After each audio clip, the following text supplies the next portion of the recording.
Hi, welcome back. I'm Cathures and I'm Shockburnt. we're both with Perseid Labs, and this is part 2 of our look into Five Nights at Freddy's the week before. Yeah, the other one went for like 3 hours because we really enjoyed ourselves so far.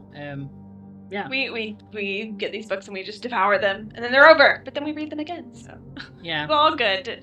Yeah, we'll go through this with a fine-tooth comb anyway, and we'll theorise about it for like 100 years. Like, it's just this, we always just tear through them on the first day because I just can't stand spoilers. I hate spoilers.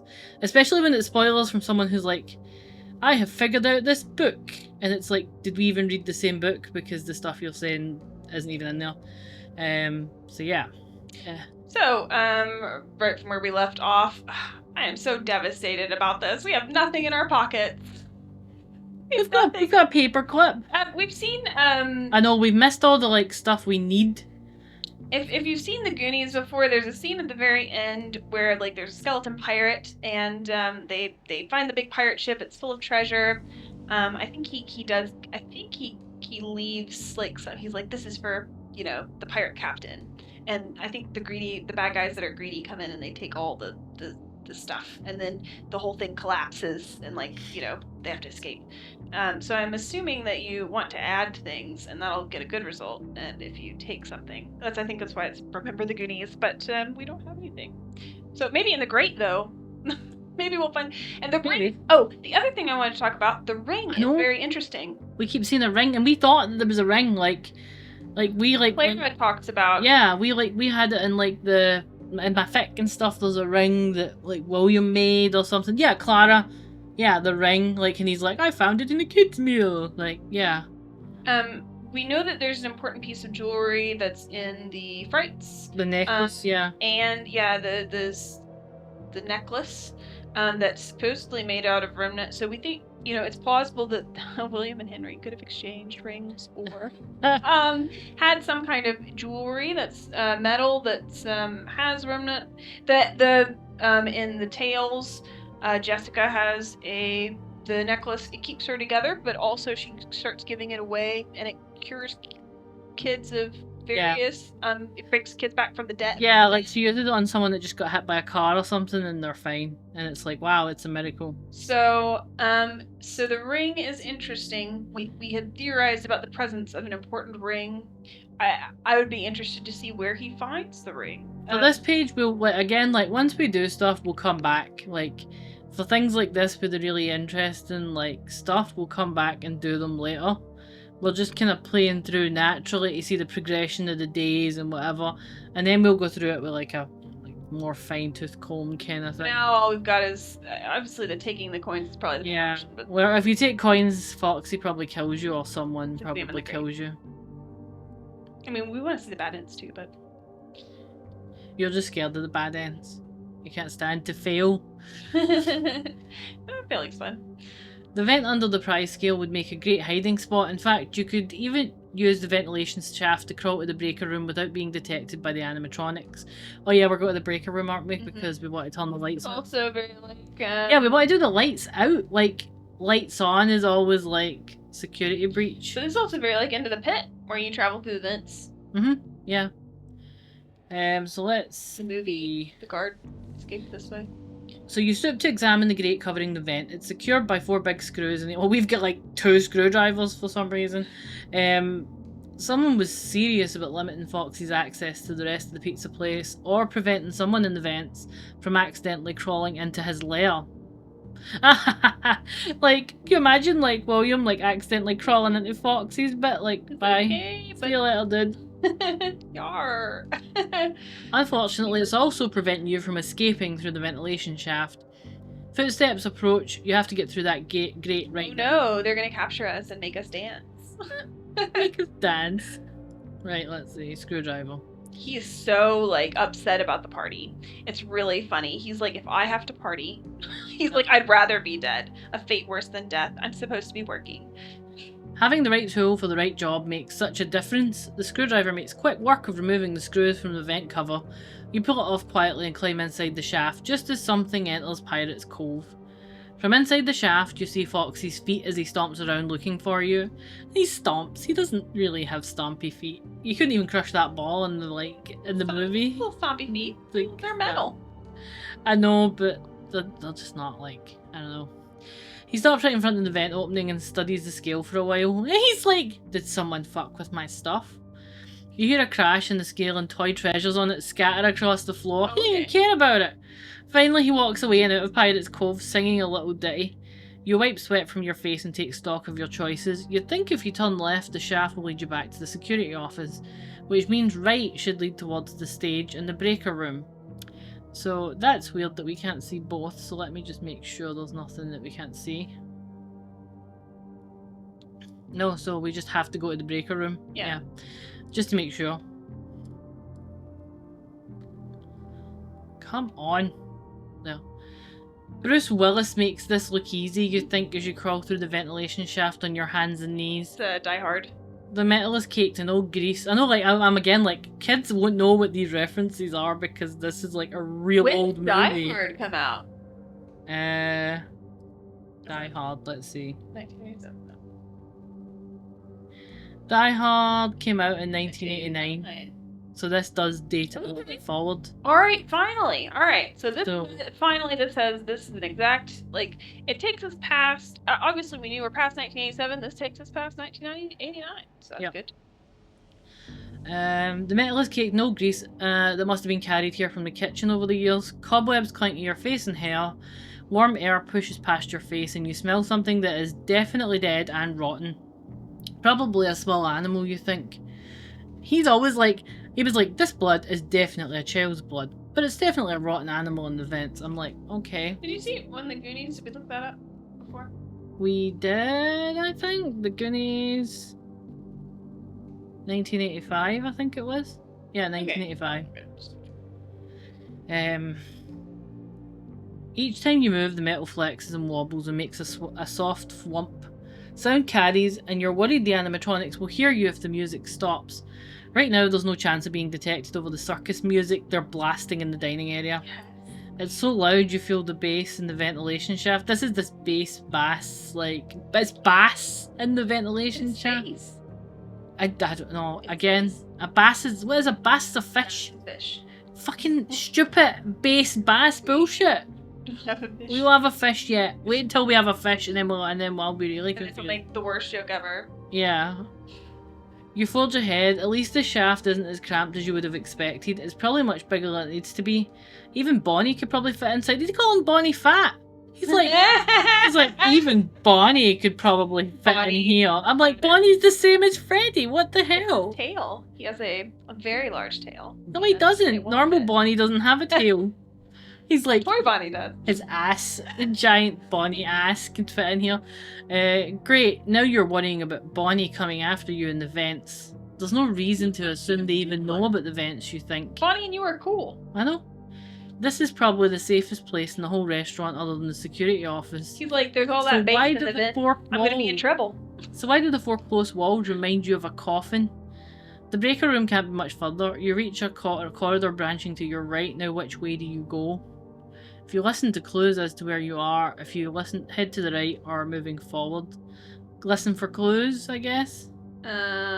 Sure. It's funny, there's so many navigational things, but Scott, like, we were talking about this earlier, Scott is so, like, architectural. He does it in all of his books as well. And it's like, it's crazy. Like, I could tell, like, when I was reading, like, Braden's book, and I was like, this is the same thing, you know, like, it's like, we're in a building, here's the building, if you turn left, there's this, if you turn right, there's that, if you go upstairs, there's this, there's these rooms, and it's all consistent, and I'm like, when I write, I'm like, floor plan? What floor plan? I'm like, we're in Vaguesville, like... It's like, the floor plan is the most important part of the novel. Yeah, he's like, you have to know that if you go left, then you'll go left, and when you're like, I don't know if Scott writes these really. Scott writes. Scott's writing. You can tell when Scott's writing because everything is just too detailed for, like, floor plan wise, like, compared to other novelists. He's like, if you go to the left, there's a bucket and a mop, and then you go over here, and there's this thing. It's like as if he's planning it out in his head. I'm sure there was, like, some kind of thing where he was talking, and he was saying, It's in one of the stories. One of the characters says, "Of course, whenever you enter a new building, you map it out in your head." Yeah. And I'm like, "Who? Maps?" I'm like, "Not me." Let's see. Listening for clues. Yeah, listen for clues. Kindle is the worst. The silence makes you nervous. You don't want to move for fear of making too much noise and being detected by the animatronics. And without their music playing in the dining area, it's harder to orient yourself in the vents. So you wait and listen. The only sounds you can hear are your own heartbeat pounding in your ears and your shallow breathing in the confined space. But waiting pays off. The music in the dining area resumes. It seems to be coming from the corridor on the right. Man, you can probably hear that motorbike. I live next to a main road and the windows are open and you'll be able to hear every car that goes past probably. It just keeps buses, going, doesn't it? yeah. What are they doing? Buses and motorbikes and everything. It's like you're listening to the sound of your heart in the confined space and it's like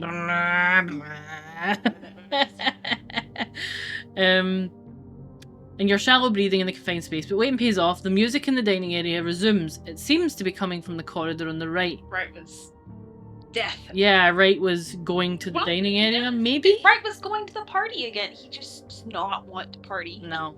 The music should muffle the sound of your movement in the vent, and there's a good chance all 4 animatronics are still partying together in the dining area. You push on to get a look ahead, and there it is, the breaker room. Unfortunately, a grate is covering the vent, but you can see the power panel on the wall agonisingly out of reach.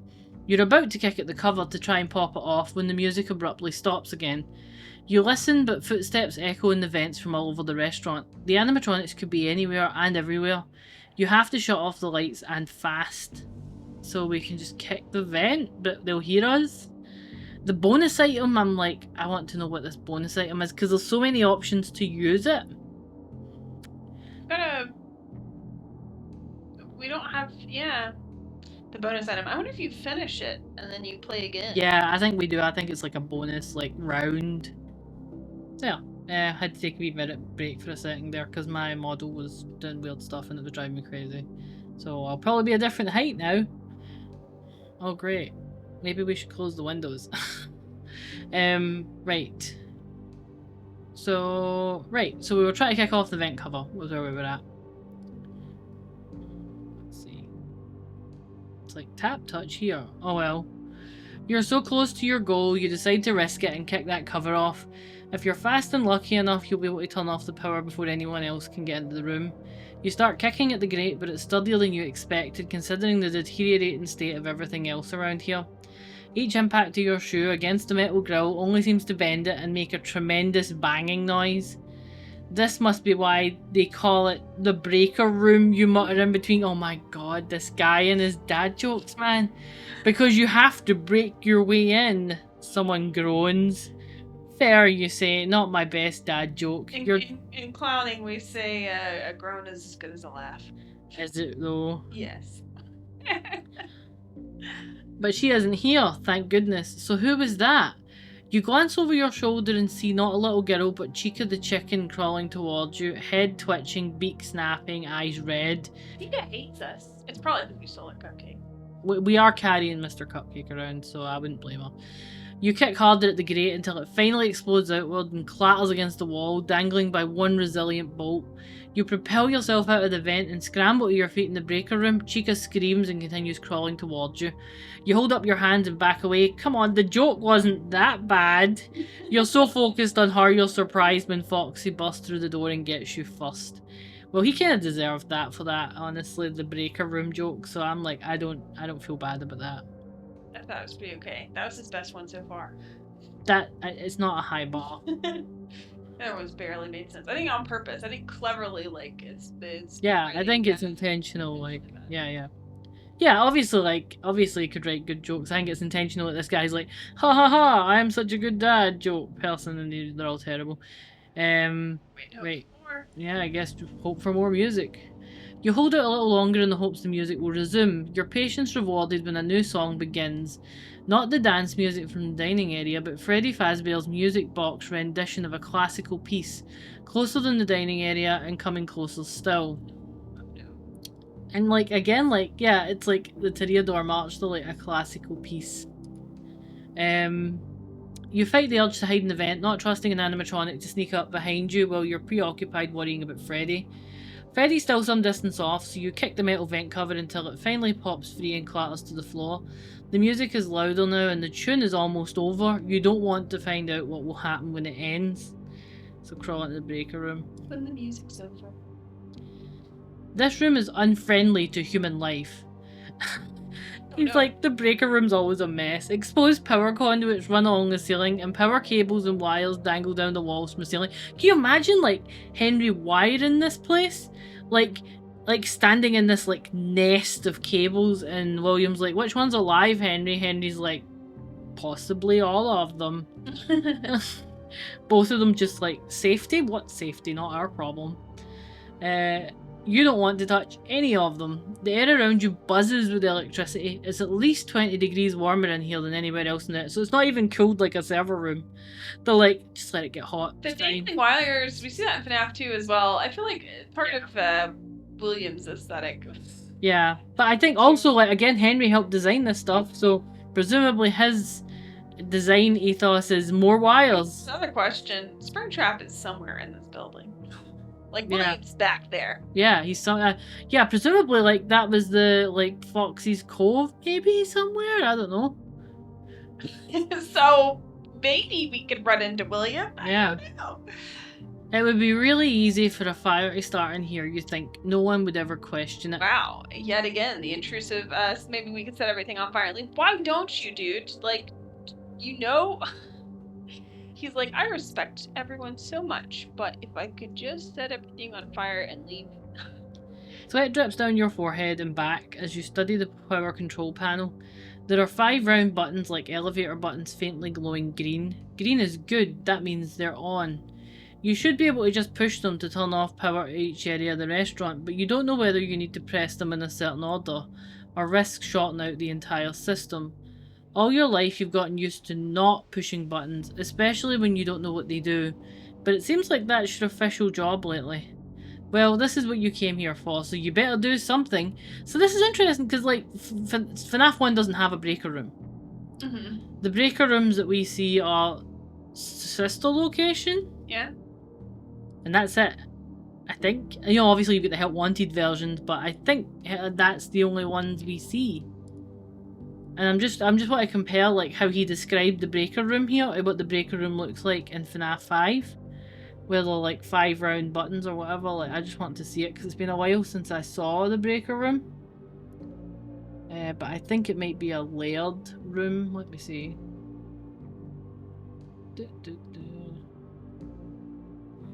Yeah, so there's so that's like him in the breaker room. But I'm sure we've got, like, there's a layer panel that goes on top of it. It's interesting that there is a breaker room here, though. Let me see if I can find the breaker room control panel.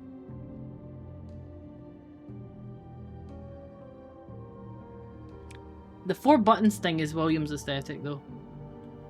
See it? Like the coloured buttons thing. I'm trying to figure out a sequence to do it in, because see if there's any text.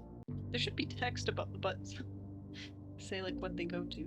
Yeah, like in Help Wanted or whatever, where there's, like, stickers. Yeah. He didn't design it with names on it. Yeah.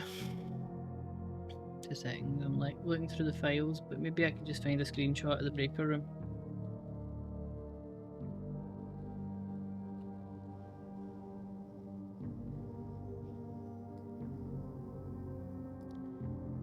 Oh no, maybe we don't.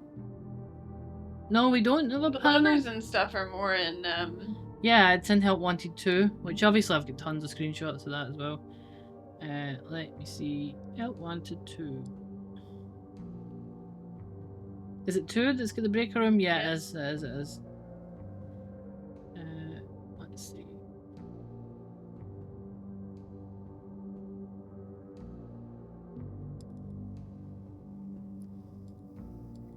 Yeah. That's obviously got a lot more panels, and it's mostly levers. But I guess it makes sense that we had this in this kind of setting as well. Yeah. Right, so what are we doing? Push the buttons one at a time from left to right. If you push them all at the same time, or if you try and figure out a sequence to push them in, I think it's sequence based rather than just push them all. I think those are all good guesses, but just I think there's a sequence to it, but who knows what it is. No? Nothing is as it seems at Freddy Fazbear's Pizza. There must be a trick to this, or this is all a trick. You stare at the glowing buttons on the control panel. The metal around them is scratched. These faint lines could be numbers telling you what... Don't they're going after the theorist. Yeah. You rub your eyes. This place is getting to you. You look around for other clues. There's a faded poster of Bonnie on the back of the door. The intended way to enter and leave this room. This could be significant. Why would someone put a mascot poster in here? Oh, this is brutal. Only staff would ever come to the breaker room. In big bright letters, the poster reads party time, but the word time is scratched out. You've played enough point-and-click adventure games to realise this might be a hint. You need to press these buttons and shut down the partying. This is how you sometimes I've seen people go into this theorising thing, and I'm like, guys, that's step back from the theory. Yeah. No. Wait, there are 5 buttons and 5 letters in the word party. This is the stuff that when Shock starts veering into it, I'm like, no, please stop. What if each button is one letter and you need to press them in alphabetical order? What if they have 5 toes? So the second button would be the first because it's P. You press it and the light changes from green to red. Now A is next. You press the first button. You're so certain you're onto something you miss Freddy entering the room to shut you down. That's horrible, that dead end. The like kill by theory. Right. Okay, I'm just gonna push all of them, fuck it, I know.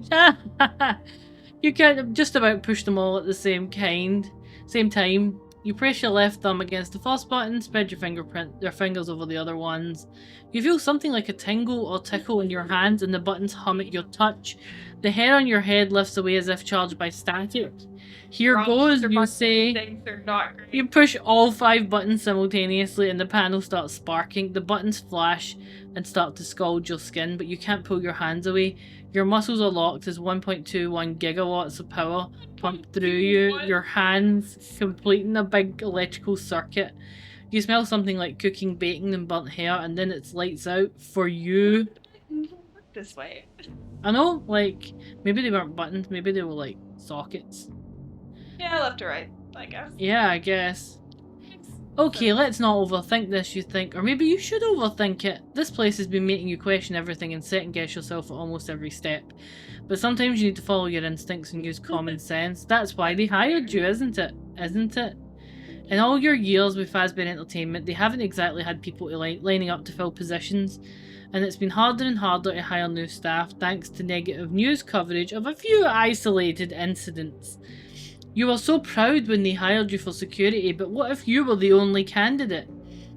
Well, you've proven your value time and time again. Tonight is no different. You're going to leave Freddy's with a spotless record and a glowing recommendation. Wow. You'll have your pick of opportunities, a job that will give you more time to spend with Capelia. He doesn't have a job lined up either? No, he's not. He's a job search. He says, I'm going to go job search. You know, like, and a lower chance of suffering serious harm, disability, or death on the job. You quickly press each of the buttons in the panel in sequence. They glow crimson and a soft hum indicates power shutting off around the restaurant. Then one by one the buttons turn green again as the system resets. You quietly crack open the door to peek into the dining area. The main lights are now out.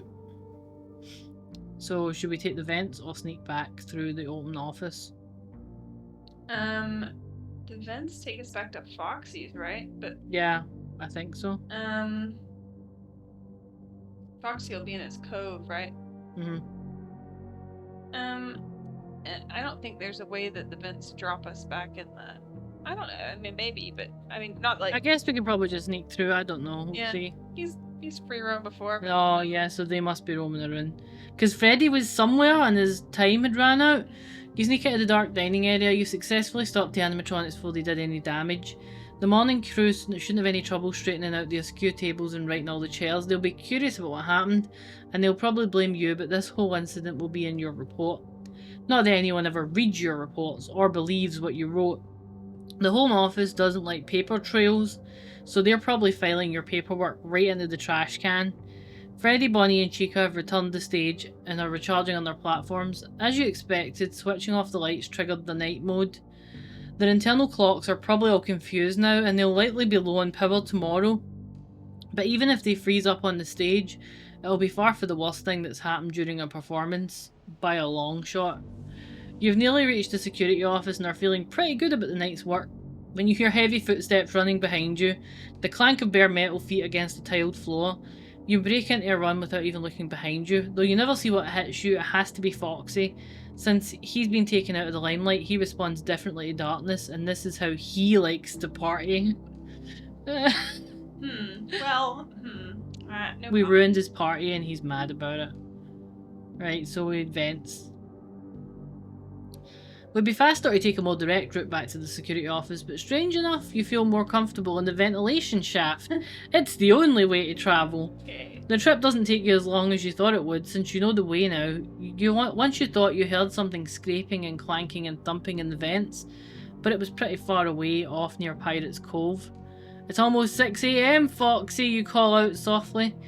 Well, you doubt he heard you or would listen if he did. For some reason, he does not come after you. When you crawl out of the vent into the security office, you see the clock reads 5:57 AM. It's close to quitting time. And I think that's all there is to do here. Been able to go back to that poster, I guess. It's the only time you get it. When you get home, you head straight for your daughter's room, but she isn't there. Shaking with fear, you call out for her and search the house. Capelia, Capelia! In here. Her voice is muffled, but it sounds like it's coming from your bedroom. You rush upstairs and find her sitting on your messy bed in her pyjamas. Pale. You rush to her side and grab her in a tight embrace. Ow, what's wrong? I was worried when you went in your room. What are you doing in here? She yawns. I missed you, Daddy. I missed you too, kiddo. Any reason? Because you weren't here, duh. You roll your eyes. You lie next to her and stare up at the ceiling while she snuggles against you. This is nice, you think. Capelia used to do this all the time when she was little, but you know these days are numbered. Eventually, probably sooner than you think you like, she won't even want to talk to you. You'll miss all those sleepless nights with her tossing and turning, sticking her feet in your face, lying on your arm until it's numb, so you'd better enjoy it while you can. The next thing you know, Capelia's kissing you goodbye on the cheek. She's dressed for school and holding a Pop-Tart in one hand, her backpack in the other. I'm leaving, she says. Daddy, can you stay home from work tonight? I can't believe we had Pop-Tarts at home and you scavenged. Oh, I know, he ate that box. Yeah. It's like Pop-Tarts at home. He's like, I like the moldy ones, personally. And why are we using the word... I thought maybe we didn't use the word Pop-Tart previously because we couldn't use... Maybe they're off-brand. Maybe it was off-brand moldy Pop-Tarts that were in the cupboard or whatever. I can't, you mumble, already falling back to sleep. Just one last night. Again, he doesn't need to do this. No, not at all. You start your last shift ever at Freddy Fazbear's Pizza with mixed emotions. This has been a killer week, but you handled everything well, and the events of the last 4 nights have reminded you you're still very good at your job. The animatronics require, no, they deserve, caretakers who appreciate them and understand them, and you've always been that. Okay. And yet, you can certainly do without the high stress and anxiety that you might not survive until morning. Your daughter needs someone to take care of her too. The night watchman can always be replaced, but she only has one dad. Yeah, which is why you shouldn't have gone in. Like, why are you going in every night? It's interesting as well, you know, he's like, I think he's like, I can't abandon my responsibility to the animatronics. Yeah. I need someone to look after them. He's like, I'm like their dad, I guess, is his feeling about it. Horrible. They need somebody to look after them in case something bad happens to them.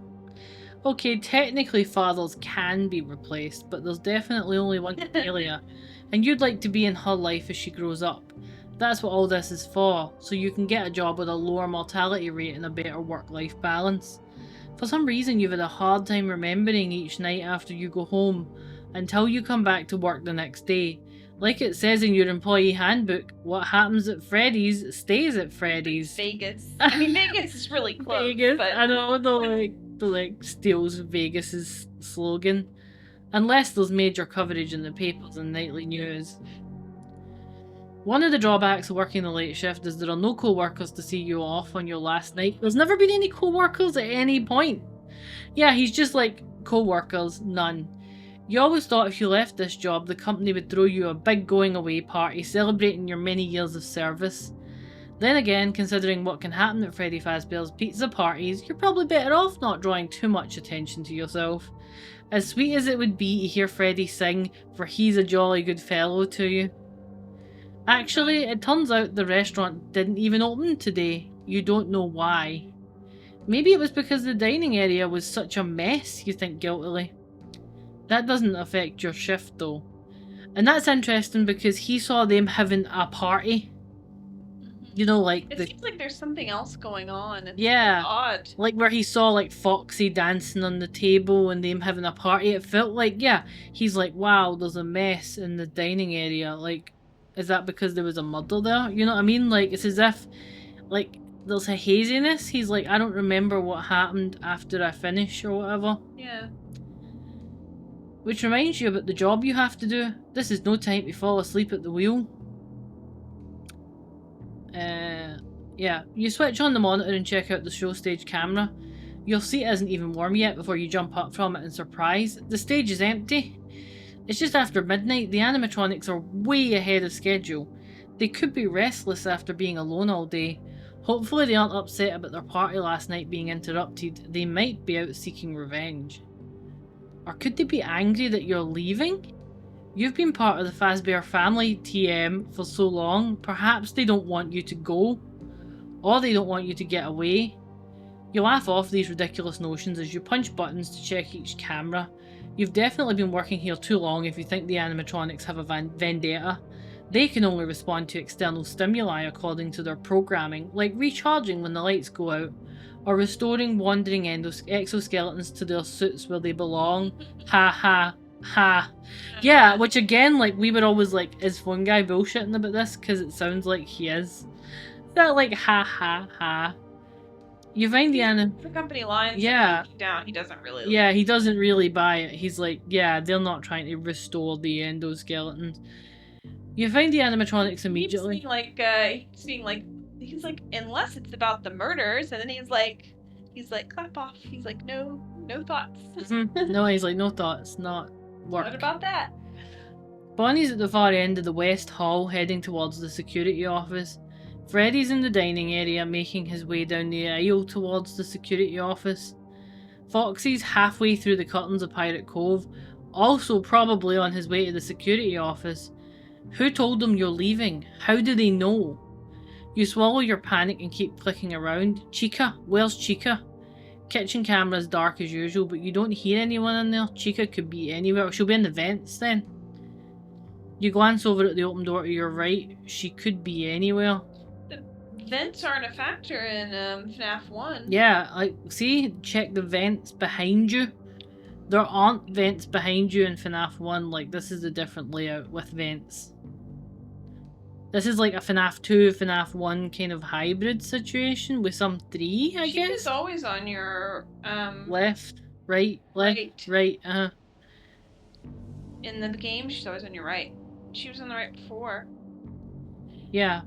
So we know Bonnie's coming. Foxy's coming. Freddy is in the dining area. I think she's in the vents. You can close the right door, but yeah, you can check the vents. We'll check the vents. Probably die, but we'll check the vents. Yeah. Now that you know the vent is there, you hate having an open access point behind your back. You feel much better knowing it's secured, so you scramble to the rear wall of the security office and crouch down in front of the low rectangular opening. It's dark. You sigh and get down on your hands and knees so you can poke your head into the vent. You look to your right and squint, but you can't see into the depths of the shaft. You also don't hear anything but the soft whoosh of circulating air. It seems safe enough. Maybe the animatronics don't know about this path to the office. You retreat from the space and climb to your feet, dusting off your hands and pants. You turn and your blood turns to ice. Bonnie stands at the left door and Chica's at the right. They look at each other and then slowly turn their heads to focus on you. They're like, where is he? And then they're like, he's on the floor. You drop to the ground and try to escape into the vent, but strong hands grab your legs and yank you backwards. Bonnie and Chica pull your legs in opposite directions, like when you and your daughter break the turkey's wishbone at Thanksgiving. I wish snap. Wow, that's graphic.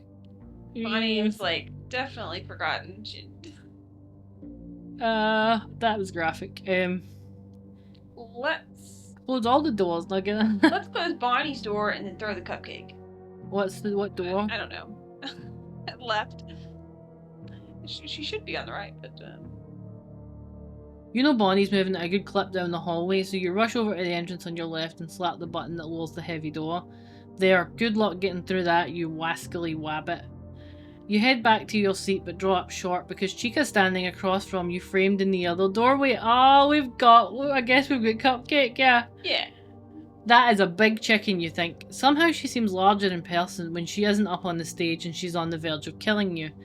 This is probably the end for you unless you happen to be carrying something that could save your life for at least a few more minutes.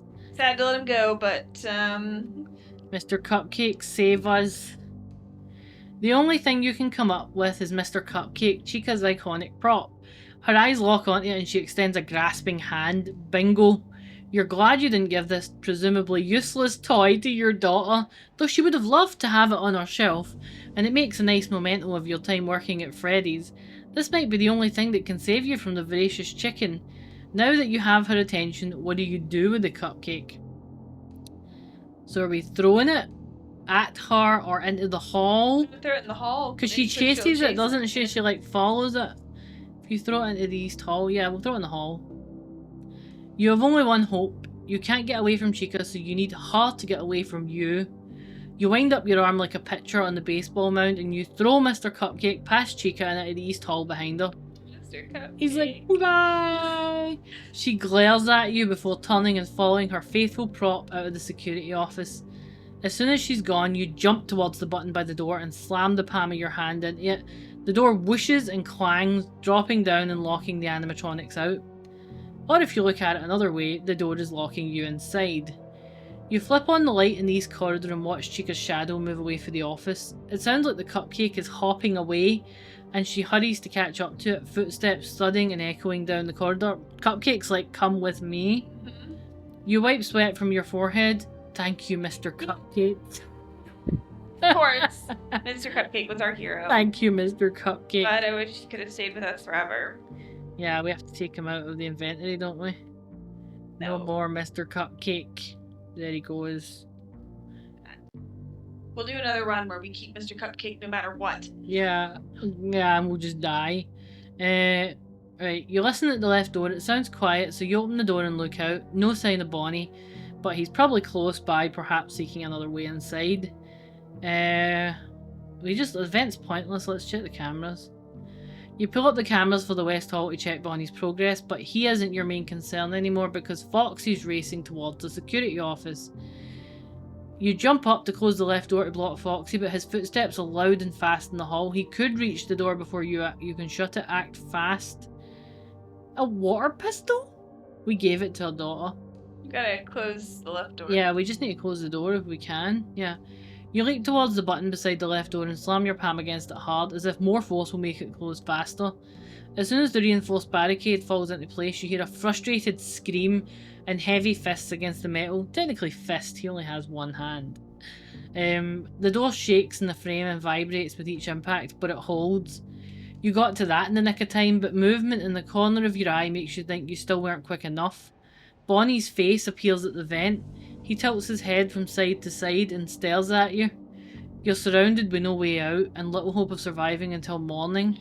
We've got a flashlight. I don't know if flashlights work on Bonnie. It works on Bonnie. You just have to hide from him. Close the vent? I don't know. I think he's kind of there in the vent. Like, close the vent with a screwdriver. We're like, no, not you. I don't know. We try to use a flashlight or defend ourselves. We do have a flashlight. We've got two. Yes, we have flashlight. No, that's what I'm saying. We had two. I know. I don't know. Try to defend ourselves. Let's beat Bonnie up. He's kind of. Let's just kick him in the face. Yeah. Then we're gonna get eaten. Yeah. You refuse to go down without a fight. You've been dealing with these animatronics for 4 long nights, surviving with the skin of your teeth, and you are so tired. Tired of being hunted and terrified when you're just trying to do your job, trying to keep them safe. Protecting Freddy, Bonnie, Chica and Foxy is the prime directive for every Fazbear Entertainment employee, but you've already resigned. This is your last shift. From now on, your #1 priority is keeping your daughter safe. As Bonnie begins to emerge for the vent, you scream and run at him. Bonnie hesitates and looks up at you, his purple eyes wide and mouth slack. When you reach him, you pull back your right leg and kick him in the side of the head as hard as you can. He's like, I can put it back and I can take it away. A true dad. To your astonishment, Bonnie's head flies off. It hits the locker with a crash, then bounces and rolls under the desk. Wow, you say, someone must have done a bad job attaching that. Bonnie's body twitches, crawls forward a few steps, and then collapses. Honestly. Electricity arcs from the torn wires dangling from its neck. You did it, you're safe. But not for much longer. You hear classical music coming towards. Oh, he just kicked his boyfriend. Freddy heard you. Oh no. Freddy's not going to be pleased with us. No. Please for help. That 911. That's that 911. Yeah, I don't think that's going to work. Are we going to like watch him? Or we'll have a bonus item. We can either try and... Let's call the police. Call the I'm cop. tired. Police, get over here. Oh look, you can call the number prompts. Trapped in the security office, you've never felt less safe at Freddy's than you do now. The animatronics are unusually aggressive and relentless. If they keep beating on those doors, it's only a matter of time before they give.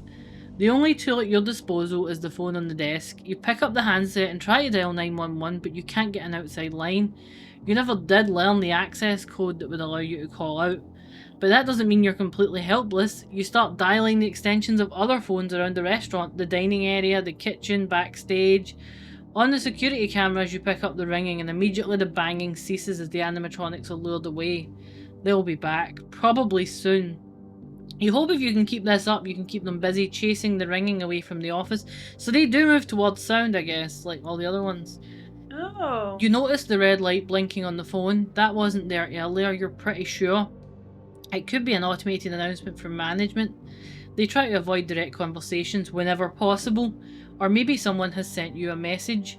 You dial into the voicemail system, it prompts you for a 4-digit passcode. I want to try all of these. 1983. Yeah, let's try 1983. Puppet. 4 digits, could be a year, you think? You can't remember what year the first Freddy Fazbear's Pizza opened, or its predecessor, Fredbear's Family Diner. But one year does stick out. It was known as the Big Bite until it happened again 4 years later. Okay. There we go. So we've got the Big Bite and then the Bite of 87. Okay. Kind of like how World War One was just the Great War until another one came along. So that's why there's the Bite of 87 with a date, because there was a bite before that. Speaking of tragedies that could have been avoided, you punch the numbers 1983 and the phone line crackles, then you hear a sobbing child. There's definitely a little boy crying on the other end of the line. He's shouting, "No, let me go." You lean forward. Hello, are you there? Talk to me, kid. No, please, I don't want to. Your skin prickles. You realise you're listening to a recording. You can't help anyone. Give you a closer look, another boy says, his voice mean and hard. You hear children's laughter and bubbly pop music, one of Fredbear's original hits. The secret ingredient is you, which you haven't heard in years. Oh my god. So we know what song was playing. I guess it's an original song. The secret ingredient is you is such a remnant song. Oh god. Steve. Oh no. Hey, stop that. Put him down, a man shouts. Get back from the stage. Do not touch the bear. Huh. So someone was there. People start shouting and screaming. The music plays on. The boy cries on until crunch. You hang up the phone, but you can still hear a child crying. You twist around in your seat and see crunch. Wow. So someone was shouting, "No, no, no, don't touch, don't get him away from the bear." Like, at that moment, we just don't see it in the game. Yeah. That's so sad. I wonder who it was. Like, was it William or Henry? Or a random security guard. Yeah, I don't know. Yeah, it could be William or Henry. Yeah. Could be either. Like so I want to see the other ones for this, because this is like lore. Let's see 1987. Sure. 4 digits, could be a year, you think. You can't remember what year the first Freddy Fazbear's opened or its predecessor. Who could forget the so-called bite of 87? You shudder. It's amazing that the human body can live without the frontal lobe. You push in the numbers 1987 and there's a long pause before you hear two garbled words slowed down. Edoc Sap Tesseroni, so that would be backwards. What is it? Incorrect passcode. Passcode, yeah. It takes you a moment to understand that it said incorrect passcode in reverse. The voicemail system is glitching out. You try typing the numbers again, or should you enter in 7891 instead to get it back to normal? This time you hear a series of clicks and the whir of a tape deck being rewound, then a voice speaks. It sounds familiar, then you recognise it as your own voice. You're listening to a recording you made some time ago for new employees. Someone has edited it. Yeah. Hey, good job, night 5. Hey, keep a close eye on things tonight, okay? We don't have a replacement for your shift yet, but we're working on it.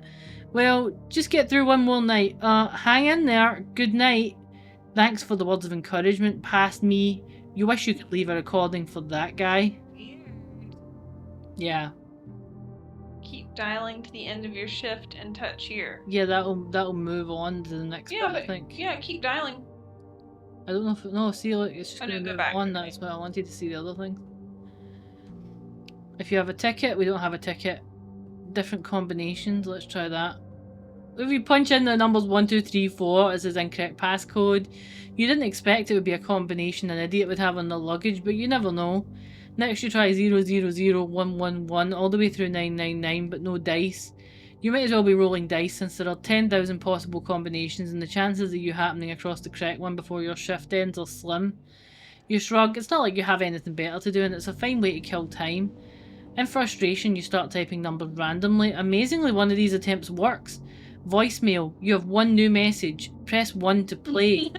Unfortunately, you were so engrossed in trying out different combinations, you forget to continue calling around the restaurant. Something grabs you and pulls you backwards, kicking and screaming towards the vent. No. The phone handset clatters to the floor. A tinny voice comes out of the speaker. You don't know me, but this is really important. Freddy and the others will... You'll never know who left the message or what was so important, but you're also not in much of a position to care anymore. We've done that one, done that one, done that one. We don't have the ticket. Whatever that is. And then we'll just... So I guess we'll just do that one and move on. Wait, does it do the same? Yeah, it Yeah, moves on the same way. Same way. You can hardly believe it when the clock beside the security monitor clicks over to 6 AM. You've survived your 5th and final night at Freddy's. Now that the moment's finally here, you appreciate how much danger you were truly in. But by making all the right decisions along the way, you've survived one of the toughest challenges of your life. You open the door to the security office with a measure of apprehension, worrying even now there's a twist or that someone's pulling a prank on you. The doors are pretty beat up. You walk slowly through Freddy Fazbear's Pizza, taking it all in for the last time. The place is a little messy, but that isn't your problem anymore. Not my circus, not my animatronics, you say. You take a moment to look up at Freddy, Bonnie and Chica on the stage. You can't help but feel bittersweet about leaving. Sure, they tried to kill you and they've given you nightmares for the rest of your life, but they probably have their reasons for it. They've clearly been through a lot themselves. No hard feelings. That's pretty generous. They've killed us like 50 times. You jump as the animatronics whir and run through their end of performance sequence, taking a bow, saying goodbye. You back up. You're not supposed to be doing that. Freddy turns his head to look at you. It's time to go. Yeah, he was like, I wanted, it would be nice if Freddy said goodbye to me. But they're like, does. You know, like, does the like, final, like, good night. As you walk through the door and take your first steps in an uncertain future, you think you should feel lighter. You made it. You never have to come back here again, but something is still weighing on you. You feel like you might have some unfinished business here. You don't like to leave a job undone, and deep inside you feel like you're abandoning your post. No one understands or cares about the animatronics more than you do. What will happen to them when you're not there to look after them? What will they be able to get away with? And you still don't have another job lined up. Even with Fazbear Entertainment's famously modest wage increases year after year, you still make more than minimum wage. What kind of work are you going to find out there? Capelia is depending on you to keep a roof over her head and food on the table, and to keep the monsters away, both real and imagined. You wonder if you're truly done with these animatronics, and if they're truly done with you. You have the sense that Freddy, Bonnie, Chica and Foxy can carry a grudge for a long time. But what could they hold against you? The worst thing I've done is lived, you say. I don't know if that's the case, because we did clean up a giant thing of blood. He did do quite a lot of weird stuff. Cover up murder. We also killed our daughter with Mr. Cupcake, but that didn't Kill our daughter with Mr. That might be She was enough. fine. She was fine, and I'm sure that they had many happy adventures. We gave away Mr. Cupcake. That is the worst thing we've done. That's the unfinished business. Yeah, we couldn't get beat him up. This can't be the end. You can think about it later. Right now, you can't wait to get home to your daughter. You're looking forward to getting a good night's sleep, and that's one of the endings. The end? Question mark. Yeah, the start for the beginning touch here. So that's an ending. I want to dig into the poster, and I want to get whatever the lump in the poster is. It's been haunting me. You're like, that lump in the poster, I need to know what it is. Yeah, well, now we've done an ending. We'll go through and do whatever we want. Which one of the things I want to see what the ticket is. Oh, but where do we get the ticket, I don't know. though? That's what I'm saying. Like, we've done an ending, so I don't know. Like, do you want to just see this bit or whatever? Or... I'm gonna go back and try to get the items organic, or like yeah. figure out where to get the we can items do that. from. That's fine. I don't mind either way. Right, so don't forget about Foxy. Inspect the desk, check the cameras. I don't know. We just need to get through this night, so whatever. We exit through the door on the right, or whatever I think is right. We go down the thing and we hide under the table. Then you stay hiding. Be nice if I could just click these quickly, but I can't.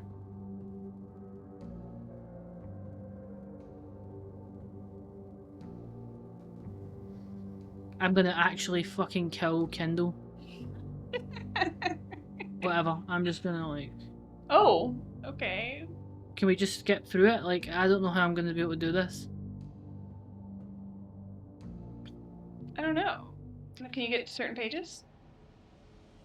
We wrote down some pages. It's working now, but Okay. I'm like, will it work for this? Was it the right? Yeah. This one doesn't work. This page doesn't work. Okay, might just do page then. See it?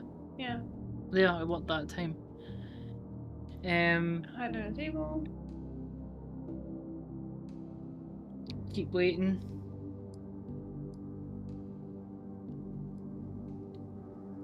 Why does it do this? Right. Restroom.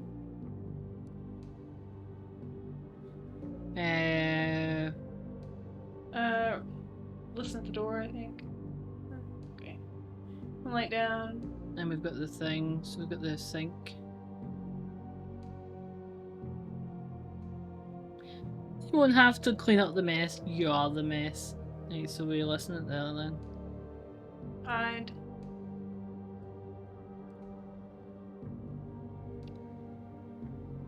And we used the paperclip for ours. Yeah. What happens if you try the next stall as well? The next stall is very At that helpful, point, isn't I it? don't know. Yeah.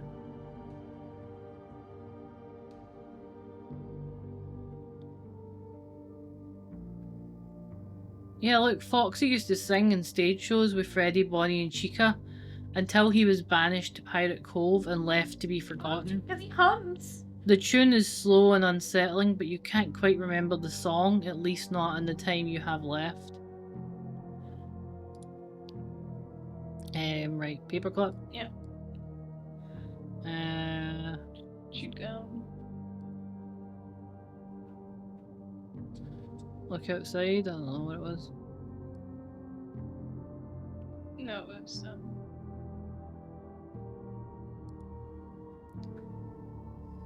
And then we replace Mhm. this. Leave the restroom. We listen at the door, I think, because Freddy goes past, I think. Yeah. And then... I want to know what the bonus item is, it's gonna annoy me. tidy up. Yeah, I don't know where you get the bonus item. Let's investigate the post. poster. For last. An ID card! Right, so let's see. You lean over the desk to get a closer look at the poster. There's definitely a bump on the wall under Freddy Fazbear's nose, giving it a 3D effect. There's one thing you've always wanted to do to Freddy, but the pizza place has rules, and you're a stickler for rules. You even wrote some of them. Number 6, don't touch Freddy. You poke your index finger at Freddy's nose and are surprised to hear a honk.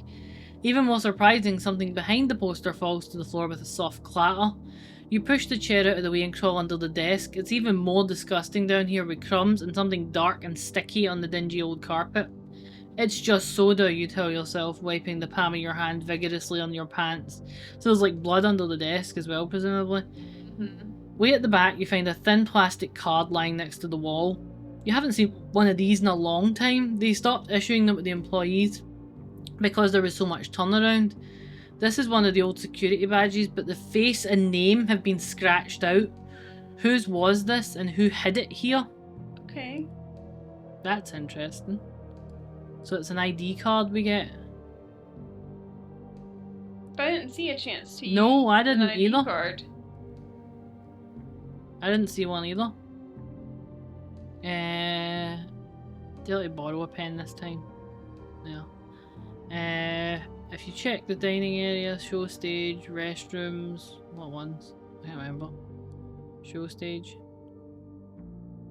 You can't check the backstage.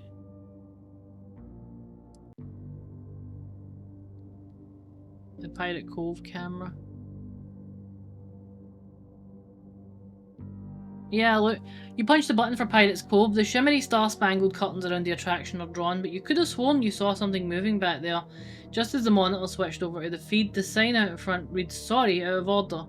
You made that sign and placed it there yourself the day they decided to shut Pirate Cove down and sealed Foxy inside. What a terrible day. Oh, he's like, they locked him away. They made him put Foxy down.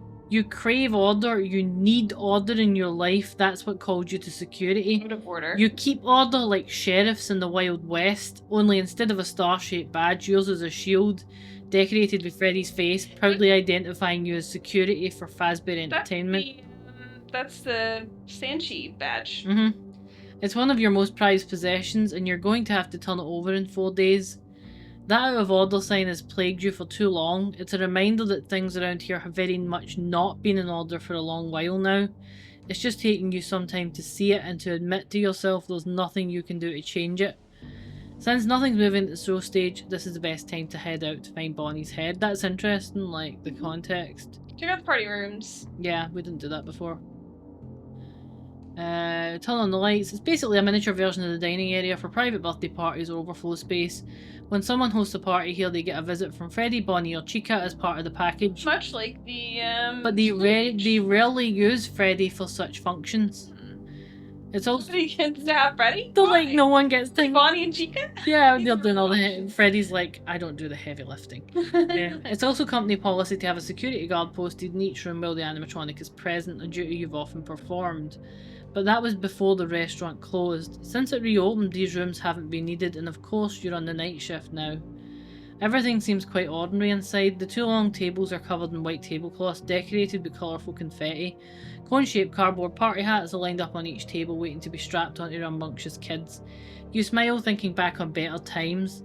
For a while you would have said Freddy Fazbear's Pizza was the happiest place on earth if you weren't worried about infringing on a trademark. They're like, oh! They're like, don't kill us, Disney. Disney exists. That means Disney exists, yeah. Approaching steps snap you back to the moment and remind you of how much this place has changed. You consider hiding, but you have plenty of time to check out Party Room 2 before the animatronic reaches you, so let's look at Party Room 2. You hustle over to Party Room 2 and open the door, or try to. It's locked. You're not even sure who has... Oh, the ID card! Yeah. We're not sure who has the key to this door. These rooms aren't usually locked. Naturally now you're even more curious about what or who might be inside there. The footsteps are closer, they're coming from the direction of the show stage, but you can't tell which animatronic it is. You hope you don't find out. So let's use the ID card. Key. What? Yeah. That's a weird item, okay. In movies, people use credit cards to jimmy open locked doors. You pull out the ID card you found earlier. Oh, it's Henry's lighter! This is the... I've drawn this so many times, like the lighter, but there's actually a Fazbear lighter. He keeps thinking about burning it down. There has to be a burn it all down ending. Yeah, you pull out the ID card you found earlier. The thin plastic's flexible but sturdy enough you should be able to slide it between the door and the frame and push open the latch, but you'll have to be quick. The animatronic is almost here. This actually works. The door opens and you duck inside the room and close the door behind you. The footsteps go right past and fade away. You wipe sweat from your forehead, you switch on the lights and look around. What was so important about this room? There's no one in here. It's practically a mirror image of Party Room 1, but with striped tablecloths instead of white, and party hats decorated with confetti. It also has a wide window looking out at the tree line behind the restaurant and the mountains beyond that, only it's dark now. All you see is the room reflected in the glass. You hardly recognise yourself, or the fear in your face. You turn your attention back to the tables. One of the party hats is slightly out of alignment with the others. You nudge it back into place but meet some resistance. Something's under the hat. You lift up the paper cone and find a Fazbear Entertainment branded Zippo lighter. Someone must have left it after lighting birthday candles. Tisk tisk. Tisk, tisk. Yeah, so you go get Bonnie's head at that point. And then what one was it again? We can go backstage. I know you go up on stage. And you get flashlight. If you put on the Freddy head. Yeah, we try it. I know Yeah. it doesn't little Foxy. Yeah, Freddy Fazbear. If you thought the animatronic smelled bad on the outside, the inside of this one reeks. It smells like stale sweat, notes of old coffee, hints of cigarette smoke. Even worse, it feels warm and moist, like being inside someone's mouth. You can taste something. You don't know what it is, but it's bitter and coppery and it makes your heart flutter with anxiety. Fear. You're tasting fear. Now this is interesting as well because we think William is studying fear specifically. So as soon as you put the Freddy head on, you want to tear it off again, but you don't dare because through its eye holes you spot Foxy standing in the doorway. He stalks towards you and stops only inches from your Freddy face. He leans forward to look into its eyes. He sees you. He screams and you black out. You drift in and out of consciousness, distantly aware you're being stuffed inside an animatronic suit. This is the You hope canon. someone checks the suits back here once in a while and finds your body so your daughter will know why you never came home. It's canon, right? Yeah. Let me see, hold on. Right, up on stage. Let me skirt on the wrong way. Yeah. Yeah, those human teeth, those clearly not fixed. That's weird. Yeah, that's the animatronic, the endoskeleton teeth. Yeah. There's no breaking his grip.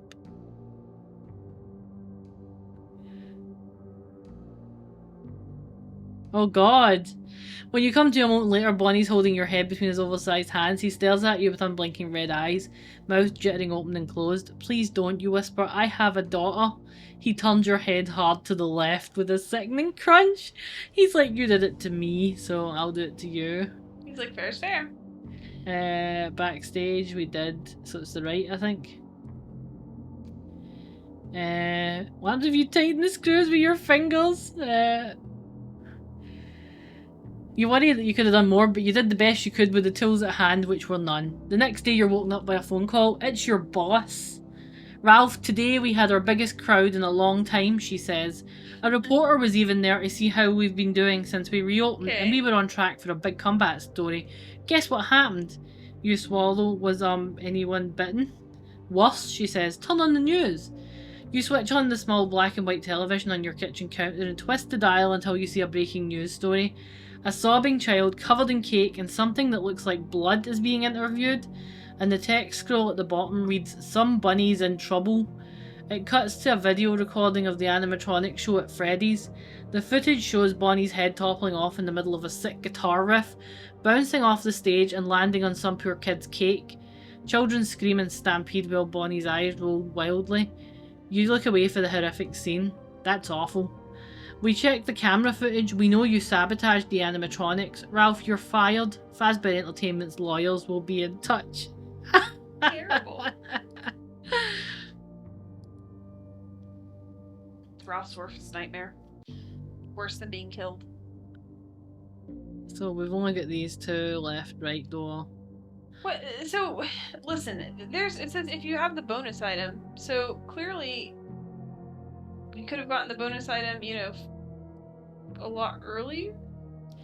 I don't know. Like, I don't know. first night? Like, is there a bonus? Could you go back to the very beginning? Oh, here's the coin. No.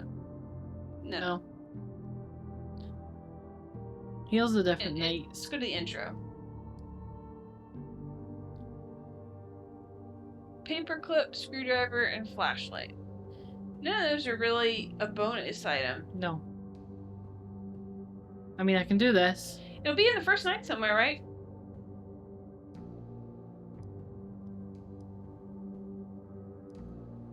I'll just flick through it then. Because I think the first night is grouped up. Okay. Look, there's a gum wrapper, see? You did have a gum wrapper. We've had that. We never used it. There's a chewed gum. Aww. Your final thought was, but you were my favourite. Yeah, look, used to stop in to see him every day at the end of your shift until they closed his attraction and warned everyone to stay out of Pirates Cove. So I think the implication is Foxy did the bite of 87, is like the implication, And maybe? that's why they had to close it? That was... That seems to be the implication here. Yeah. And he was sad about it, obviously. Yeah, we did that. We did that.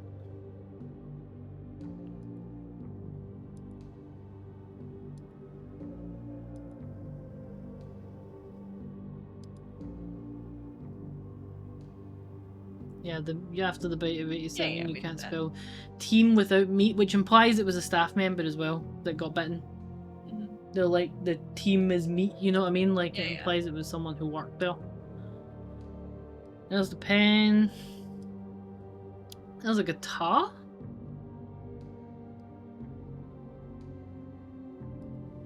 You slam the door in Bonnie's grinning face. He doesn't try to get in. He continues groaning. There's no telling what Bonnie wanted with you. You're on this way back to the stage. So it's just a little illustration. Oh god, he grabs your arm and breaks it. He ignores your screaming and drags you roughly across the dining area by your broken, useless arm. You go limp, dragging your heels to try and slow him down, but he carries you as easily as an electric guitar. Your throat is raw, you can't scream anymore, and there's no one to hear you anyway. The agony causes you to drift in and out of consciousness. You're vaguely aware Bonnie's taking you backstage where animatronic parts are stored for eventual maintenance. He drops you on the floor and turns to pick up a spare yellow Freddy costume. He walks towards you with it while you use your good arm to scoot away from him. Bonnie wants to put you inside the suit for some reason, even though there's no way you can fit inside along with all its motors and servos. If you manage to live through the experience, you'd be surprised at how much of you he manages to squeeze in. Put you in... That's yet another Fazbear reference for you. Yeah, that's Fazbear.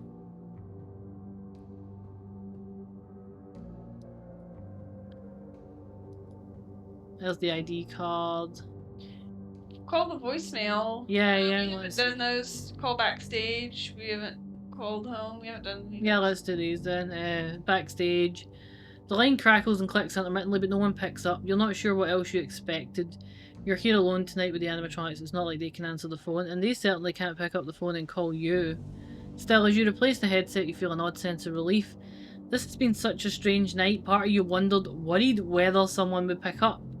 At this point, nothing at Freddy Fazbear's Pizza would shock or surprise you, but that comes from having worked here for so long.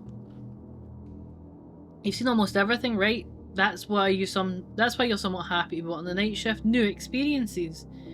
You hope when you're done you can help put those rampant rumours about the animatronics to rest and make sure the next person in this chair knows exactly how to survive in this job for a long time.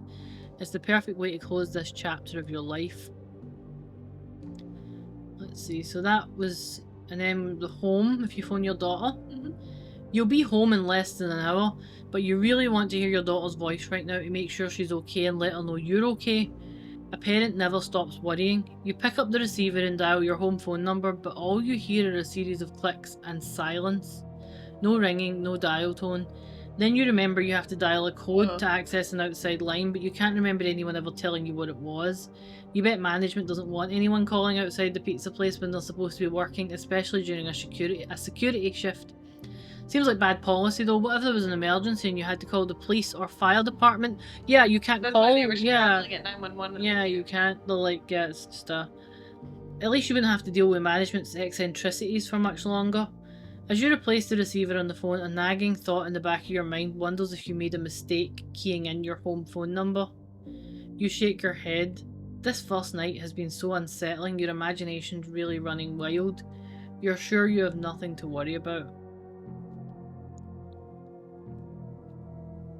Is it 1987? Must be, I guess. Or It was 1983? a random code that we played before. We can try it if you Yeah. want and just see it. It was a random code. You enter the code and are prompted to press 1 to listen to a new message.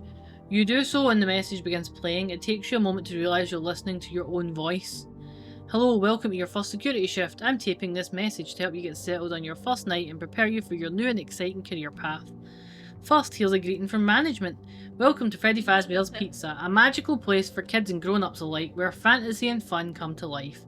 Fazbear Entertainment is not responsible for damage to your property or person. Upon discovery of damage or if death has occurred, a missing persons report will be filed within 90 days or as soon as the property and premises have been thoroughly. You hang up.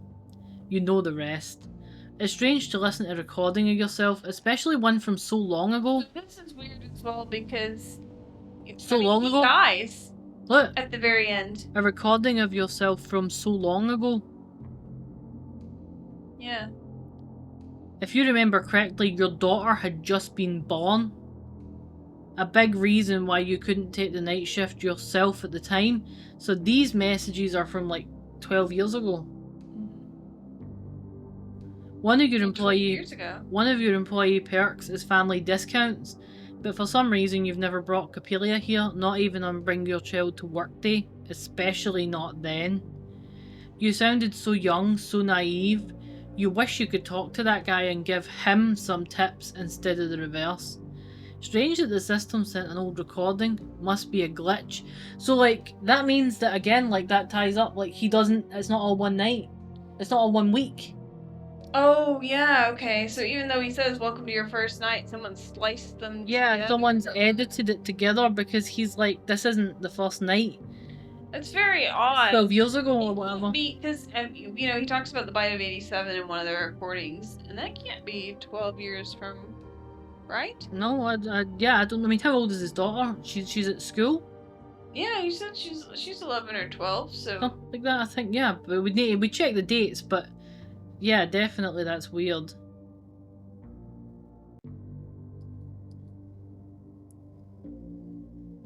Still haven't seen any thing of the bonus item.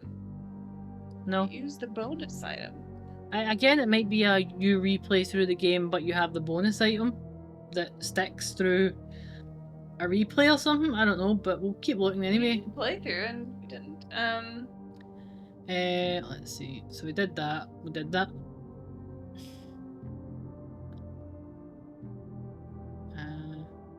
Yeah, that was us when you don't get it.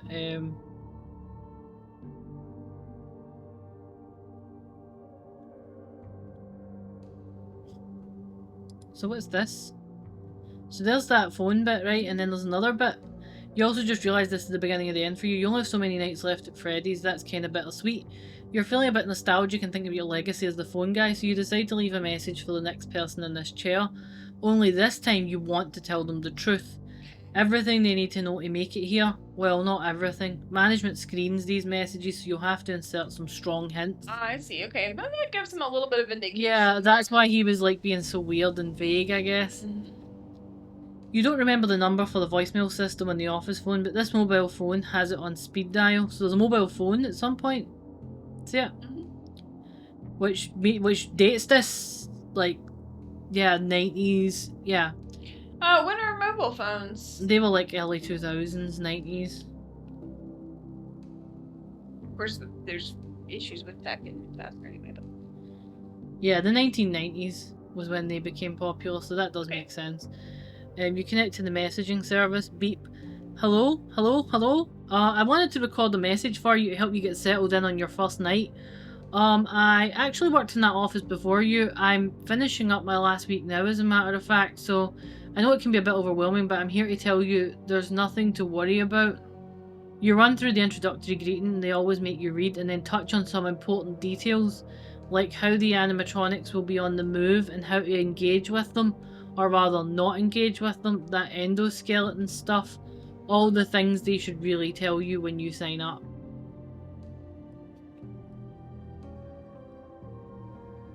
Yeah, so let's see.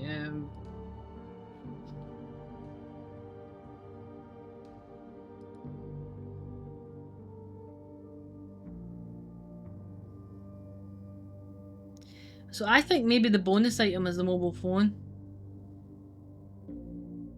I think it's maybe the mobile phone. See, look, because this bit, it's like... I thought a rabbit's foot was supposed to be lucky, and then it's goodbye employee of the month street. This is your last week on the job, but you put so many good years of your life into it, you'd hate to throw it all away. Suddenly you remember the mobile phone you have. Maybe you can use that somehow. If you call another phone in the restaurant, it might distract Bonnie, or you could call for help. So that's why your phone guy, you find a mobile phone. Oh. And you're able to use it to, like, call things, I'm guessing. If you call the security office, one of the party rooms, backstage, police. I mean, I assume you could phone the police on it. Yeah, you just dial 911. 911, this, I'm Wendy. Because it's a phone. You can do outlets. How can I help you? The animatronic's footsteps are coming closer, so you don't answer.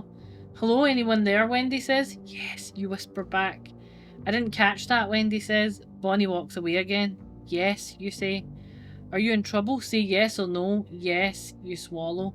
Where are you located? Freddy Fazbear's Pizza, you say. Freddy's?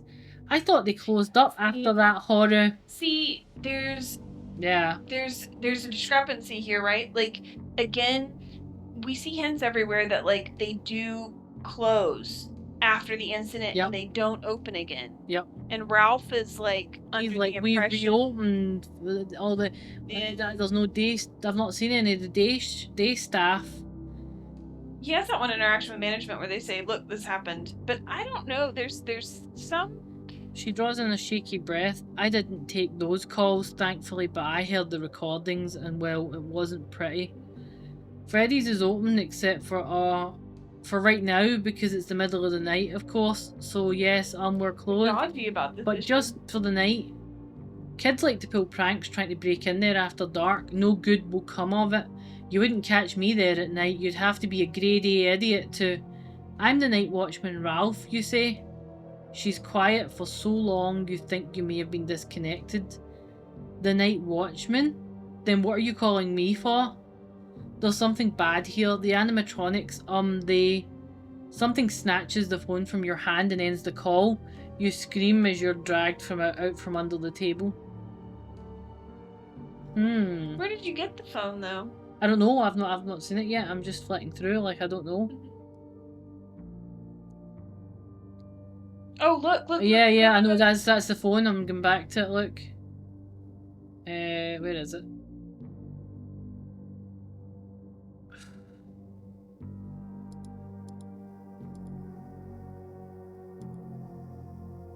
Where was it? I was at that a minute ago. It was in the night one stuff. Let's see.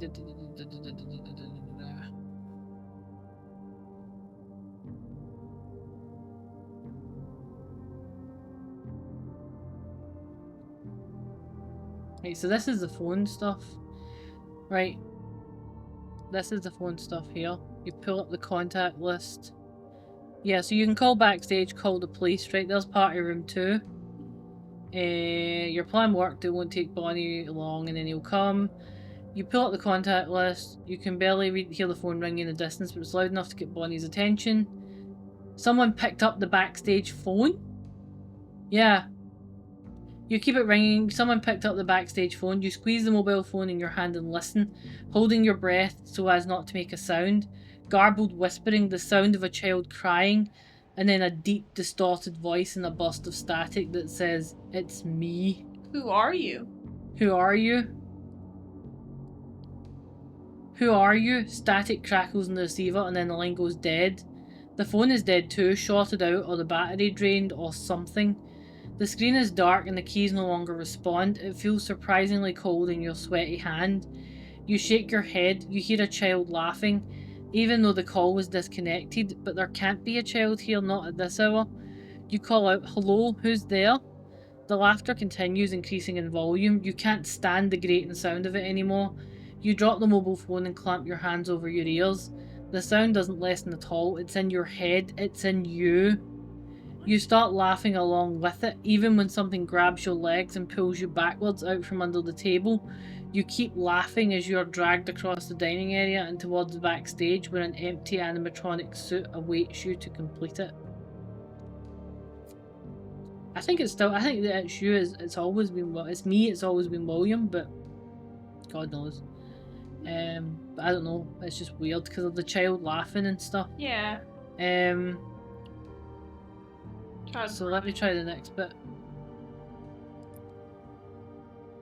So that's 911, and then that's that, and then that's night 2. So that's the kind of secret bits in night 1 using the phone, I'm guessing. Yeah. I assume you get the phone towards the end, and then it'll be like replay the game. Because I've looked through night 1 and it's not in there.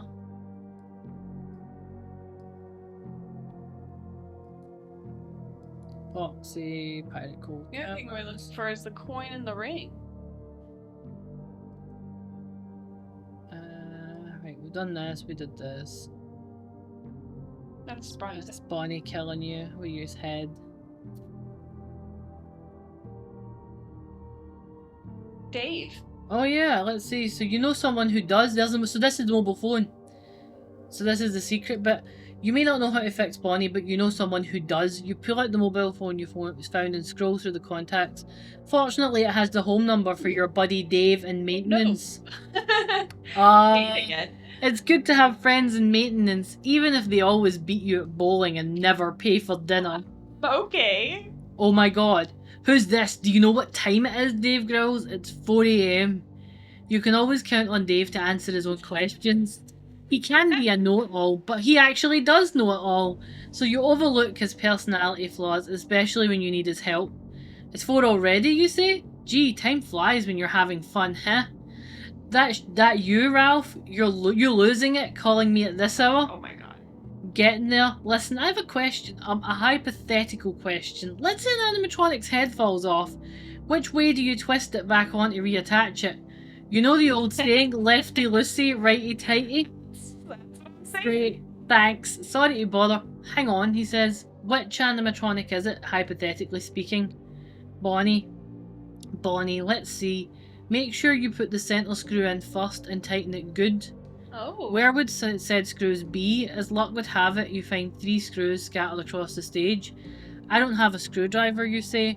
I'm sure Mr. Employee of the Month can figure it out. Click. Okay. Okay.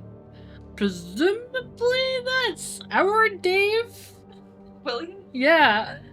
It's the tone of voice. He's like, which animatronic? And they're like, Bonnie. And he's like, my baby. He's like, be gentle with Bonnie. He's a always gentleman. going rolling. He's always losing his head. Yeah. Sensitive. Yeah, and that's when you do the finger screws. Yeah, so that's closing the doors. Right, if you have the bonus item, you may use it. See? Yeah, we'll see that in here. Bonus item. You quickly grab your mobile phone and press one of the speed dial buttons. You don't know which, but you hear a phone ringing from near the dining area. The groaning at the right door stops and footsteps move away down the east hall. The steps you heard approaching the left door are gone. Phew, your distraction worked and it's 5 AM. You have enough time to record another message for your successor. You call into the messaging service and start talking. Hello? Well, if you're hearing this and you made it to day 2, congrats. I won't talk quite as long this time, since Freddy and his friends tend to become more active as the week progresses. Okay, cute. It might be a good idea to peek at those cameras while I talk, just to make sure everything's in your proper place, you know. You keep talking and pushing buttons in the cameras until the clock rolls over to 6 AM. So he's, yeah. But this is driving me crazy that we don't know where it's from. We'll find it. I'm just going through it. That's what I'm saying. Like. But how can it be from? How you think you get endings? You jam the screwdriver in Foxy's good eye, but it turns out the eye patch is just for show. He lifts it up and winks at you. Then he plucks the screwdriver out and turns it on. A lot of the animatronics are like. Here's there. He's like, you stabbed me in the eye. Time for you to get that. Yeah, and then that's flashlight and screwdriver. And that's the Freddy Fazbear mask that we put on. Look, here's another bit. Dave, again. Yeah. Dave seems a little bitter about the fact you've got an Employee of the Month 5 more times than he has. But who's keeping score? Oh. All that matters is doing the best job possible, and if you receive a little recognition once in a while, that makes you feel pretty good. Plus, you guys are friends, aren't you? Hold on, Employee of the Month get to choose a gift from the catalogue, and one of those is a Freddy Fazbear's Pizza ballpoint pen with a hidden screwdriver. You take out the ballpoint pen and twist the bottom off. So this is if we've got the pen which we gave to our daughter, but we knew. Revealing a small flathead screwdriver inside. It's too small for the screws and they're the wrong kind, but it's better than using your fingers. You twist Bonnie's head to the right and replace the screws, making certain to start with the one in the middle. So this is if he gave you the advice to do that. You wonder what would happen if you inserted them in the wrong order. Or maybe Dave was just screwing with you and the order doesn't matter. Better safe than sorry. Bonnie's now right as rain, but you hear footsteps out there. That must be Chica, since the last time you checked in on Foxy he was backstage. Knowing how late it is, you decide to hurry back to the security office. So the phone gives you like a wee bit more like context about who he is and who his pals are. Yeah. His friend Dave. Yeah. Storyline. Yeah. We did that. Okay, you can use the coin. Yeah, you can use the coin, like, under one of the tables. There. So it's searching the dining area for anything useful. Under one of the tables is a pile of cake crumbs and dirt. You discover a gold coin with Foxy's face on it. It's only plastic and painted gold. One of the treasure coins from Pirate Cove. It has to have been under there for some time. The cove has been off limits since the pizza place reopened. The coin is just thin enough to be used as a makeshift screwdriver. You slap Bonnie's head on and twist it to the right like Dave said. From backstage you hear Foxy singing and banging sounds are coming from the kitchen. You should get out of here fast. You use the coin to tighten the screws in Bonnie's head and call the job done. Yeah, so it would be if we didn't have a screwdriver and looked around for something, you find that coin, I think. Let's see, so that's if you shut the door on Chica. If someone's close enough for you to hear, yeah,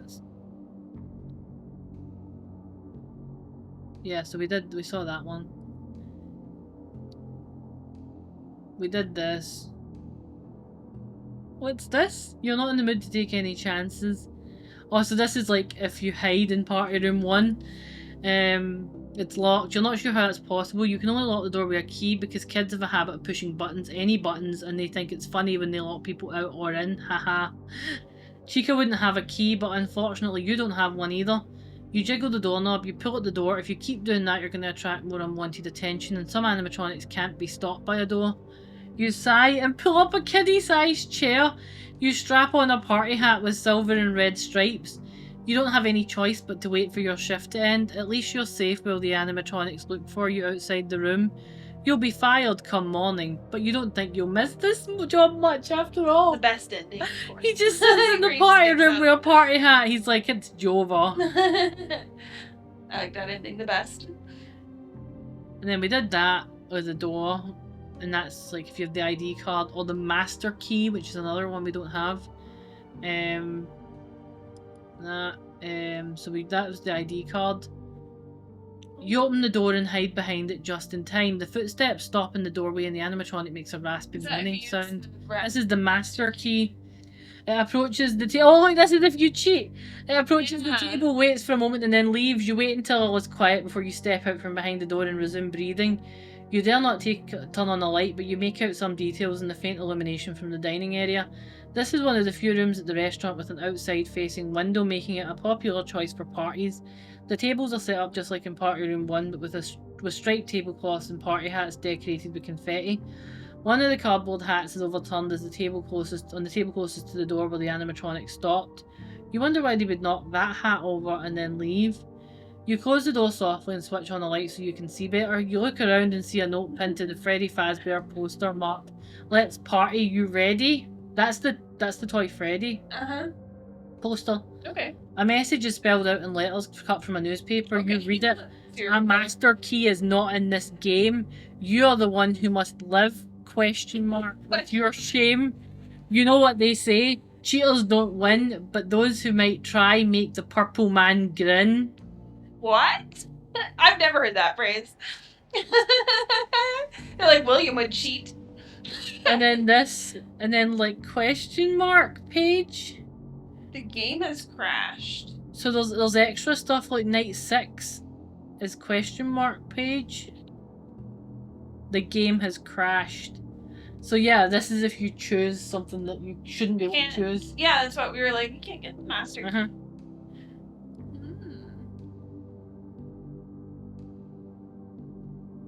Oh look, it's Cupcake! You open the party room door a crack and look out. It seems to be clear. You open the door wider and come out. You almost step on a cupcake on the floor. It has pink frosting and a birthday candle. It also has eyes and teeth and is looking right at you. You lean down and pick it up. This is Chica's prop from the stage show. It's called Mr. Cupcake, though the staff has other nicknames for it. Carl! They're like, bastard. Oh. Did Chica leave this for you, or did it somehow hop over here on its own? You think it's harmless, but the way its eyes follow you suggests it must be animatronic as well, though you've never seen it move before tonight. That's interesting as well. You hold it up to your ear to make sure it isn't picking or something. You hear the slight whir of servos too late. Apparently Mr. Cupcake's mouth also moves, and once his teeth bite down on something or someone, they never let go. Oh my god. They never let go? Are you serious? Is it I just think it's funny, was it the bite of 87? Was it Mr. Cupcake? No, I don't think so. That would be funny. He would know. He knows. He's haunted by Bite of 87 constantly. He wouldn't be like, oh, this cupcake actually. He's like, it's the cupcake, and then he gets space bitten. But that's interesting that they like never let go. I will never let you go. I will never let you go. Let you leave. Never. Yeah, let you never let. Yeah, we're like God. Whatever. Yeah. And then this is the. Can't watch This that is a video. nicer. This is a nicer. Yeah. Cupcakes. The one you should not have killed is the whole time. It's extensive and it's explained. It's not just a comment like that. And always watching. The cupcake is there and always watching. It looks like the wrapper for a large cupcake. Yeah, so Chica takes the cupcake there at that point. And it's the extra animatronic. Everybody forgot about somebody, and then that's who it is. Right, so let's see. Night 3.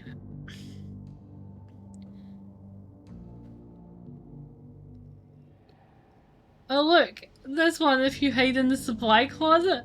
Still grumbling about having to clean up after other people's children. You head to the supply closet in the West Hall. You just want to get this over with. It's going to take you most of the night to sweep up broken glass, mop up that spill and cover up the window. And you bet you'll be the one who gets the blame for the damage, even though it's happened between closing time and your shift starting. You pull open the closet door, but you can't find the mop because there's a giant bunny in the way. What? It's funny that Bonnie's always in the closet. Oh no. Crap, Bonnie.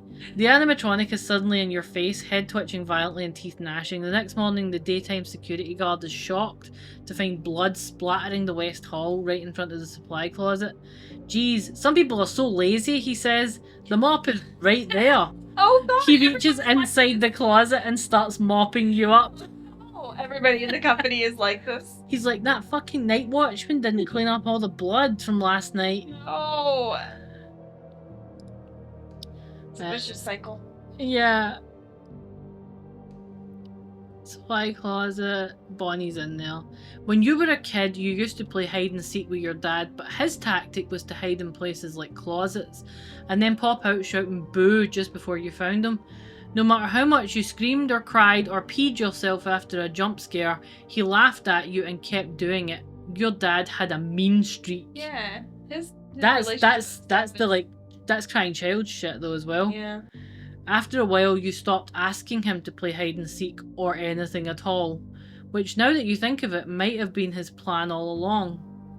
When you play hide and seek with Capelia, you make as much noise as possible and pretend you don't notice her peeking at you from between her fingers while she counts rapidly to 20.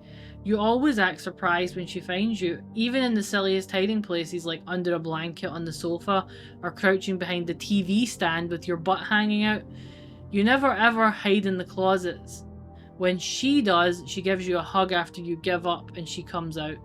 You doubt Bonnie's gonna give you a hug, at least not the kind you can survive. Jump scare trauma. Only oxen free, you mutter. Eventually Bonnie leaves the closet. Oh, the whole camera shows him walking to the dining area. That's interesting that he looks at Bonnie in there and is like thinks about his dad yeah. doing the same things to him. To me, the scariest animatronic is Chica, I guess, out of this. She's just buh. She's like. And this is the one where you're cleaning up all the blood, and we fucked this up every way possible. Yeah, where you're like tries to stop things. That's your favorite. And that's the one where you die in the household chemicals. Yeah, supply closet. That's the one where you die. You're like, I just cleaned that. Yeah. No ring though. Instead she carries you into the woods. That one's weird. Mobile phone and speed dial backstage. The phone rings to the other line to the dining area and the footsteps hurry off in that direction. That bought you some time to get this mess cleaned up. With one hand pinching your nose shut, you mop quickly with the other. When you're done, you dump the bucket of bleach and pine cleanser out, the broken window to lighten your load. Then it's back to the supply closet to get hammer, boards and nails to fix the window. You continue styling different numbers around the restaurant to keep the animatronics moving and out of your hair, but you don't want to drain this phone battery. You're certain the loud hammering is going to bring an animatronic or two your way, so you call the security office to get them as far from you as possible. Then you board up the window and beat a hasty retreat. In the hall outside the party rooms, you ring backstage one more time to lure everyone away from the security office and clear your way back. But this time, someone picks up the phone. The intruder? You'd almost forgotten someone else might be in the restaurant. Static crackles on the line and you hold your breath to listen closely. All you can hear are the faint echoes of children's laughter, then the line goes dead. The screen of your phone lights up with a message. Save them. Yeah, save them is obviously... Seems to be the intention. Also seems to be the intention of this, because he's like, I went home, but I felt like there was some unfinished business. Yeah, that's odd. And then this is shift almost over. You love music, but hearing it in the middle of the night in an empty restaurant can't be good. The animatronics are programmed to travel only through certain areas of the restaurant, but they're already moving beyond their approved areas and their approved actions. What if they see this open window as an opportunity to leave? In that case, you need to cover the window, not only to keep others out, but also to keep the animatronics in. Also, this is one where Freddy... Actually, we got this one. Yeah. This is the one where Freddy comes to kill you. Music of unknown origin. Yeah, this is just where we're going back. Oh my god. So let's see. You climb out of the broken window. So this is where you run away again. This is... Remember we said we thought Chica would just chase us, but there's another one apparently. A shard of glass slices your palm open. You drip blood all the way around the restaurant to the parking lot. You get into your car and you drive home. You're home early, so Coppelia is still sound asleep. You sit in her room listening to her breathe until the sun rises, thinking, worrying. You abandoned your shift and you know what that means. Don't bother coming back. Do not pass go. Do not collect your final paycheck. You're ashamed that after a flawless career at Freddy's it's come to this. You're alive, but you're a coward. As the days pass, you think you might even be worse than a coward. You're a killer, or at least indirectly responsible for the deaths of innocents. The news reports a series of missing children over the last few days since you escaped from Freddy's, since something else also escaped with you. 4 kids have disappeared so far, and when you do a little detective work, you determine their houses are all in a line from the pizza place. A line leading to your house. Okay. So this is like the Twisted ones, that's what they do. They go in a straight line after someone. On the 5th night outside the Freddy's, you find yourself comforting Coppelia in her room while the animatronics try to get into your house, wreak havoc and revenge, and get your daughter. Okay. And then we did that. No, go back. What? It's me. Oh, I see. So let's see. Oh, so this is where you go under the table to surprise them. Okay. Oh, so this is actually, look. So like you go back, right, to tidy up. You're about done and ready to head back to the security office. You're worn out and practically half asleep when you hear footsteps. This must be the intruder trying to escape through the window they came in. So you can either hide or confront them. So this is hiding. You crawl under the party table to surprise the intruder. You wait for a long time, anticipating the expression on their face. When they discover the window they broke has been boarded up and there's no way out other than the front door. This is William. What do you mean? I think maybe Golden Freddy is William. I think the it's me stuff and him coming to the office and stuff. The thing that he lets out is Golden Freddy. I don't know. Like I always again, it's just weird. Look, see, like there's no way out other than the front door, but it's you who's surprised when Freddy Fazbear stumbles into the room. You prefer to defend yourself with a mop, but there's something wrong with him. He's staggering around, bumping into tables and chairs. His suit looks saggy and his head is on crooked. This isn't Freddy, it's someone wearing one of the spare animatronic suits from backstage. Now that you're looking for them, you see human eyes behind the big eye sockets of the Freddy head, a second pair of teeth in his throat when his mouth flops open. You're about to apprehend the intruder when you notice fresh blood on the floor you just mopped, footprints from the door to where Freddy leans against the table. The costume is soaked in red tears seep from the eyes. You gasp and he lurches towards you, arms dragging at his sides. He tilts his head at a strange angle to look at you under the table. "It's me," he intones. He bends over so far the mask starts to slide off. You can almost see his real face. You wake up beneath the table. It was just a nightmare. See? This is what I've been saying for years. Like, this is why I drew, like for me, like, the "it's me" thing is a William thing. Like, it's always felt like a William thing to me. Like, for whatever reason. Like, it doesn't feel like it feels like something that they used to torment him because it was his thing. Again, it's just theory stuff. Like, I've not had a chance to sit down and think about it. But on a gut level, I've always been like, "It's me" feels like a William thing to say. Like, that's why, like, one of the first ever pictures that I ever did, that one, where is it? The one in this one? Yeah. Where he'd written, like, "It's me" on the walls. Like, I just always felt like it was William to me, but I don't know. We'll see. That's interesting, though. And then this, if you confront them, you get back to the security office, or not. Let's see. There's this. You open them up. The curtain's wide open. The sign in front of the attraction reads, "It's me," and Foxy is gone because he's in the security office right now. It'll be okay, you reassure yourself, since this is just a dream. You must still be asleep under that table in the party room. You'll wake up any minute now. Yeah. So this is if you hide under the table. Sure. This is if you confront it, I'm guessing, for the other one. No, not here. You won't hide anymore, especially not from an intruder. You rush towards the door, brandishing the mop like a staff.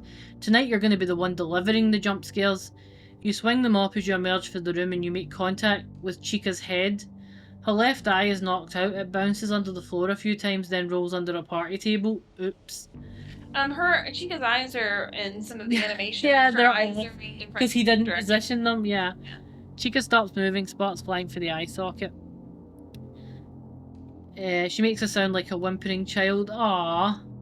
The next night, you find a termination notice in your locker. Management claims you vandalised Chica and even blames you for her being covered in animal blood. You can test it, but the security footage shows you aggressively beating Chica with a mop until she breaks. Instead of a final paycheck, you find a bill for animatronic repairs, which comes to more than you earn in a year. You beg them to cut you a break after all your years of loyal service, and they finally offer you a deal. You can pay off your bill gradually as a permanent night watchman. Good, indentured servitude. You don't have any choice but to accept. Now all you have to do is make it through 365 nights at Freddy's. New fan game, 365 nights at Freddy's. Do it, Ralph.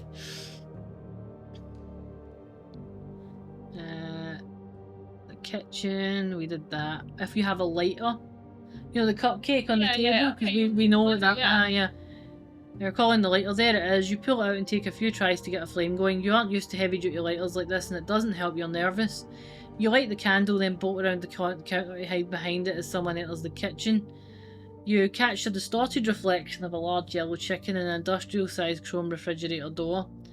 From that vantage point, you watch Chica approach the cupcake with interest. Something overcomes you and you begin singing Happy Birthday softly. You're giving away your location, your only advantage, but somehow Chica keeps staring at the burning candle. Funny how you're able to say... This is where the ring comes from. Okay. When you get to the part where you name the birthday person, a name pops into your head. Happy birthday, dear Susie. Happy birthday to you. So was he at her party, maybe? He was a day guard. I think he's just known for haunted reasons. But he was also a day guard, so I don't know. Chica lets out an anguished scream and smashes the cupcake with a hand. She storms out of the kitchen wailing. Weird, you think, even for a walking animatronic.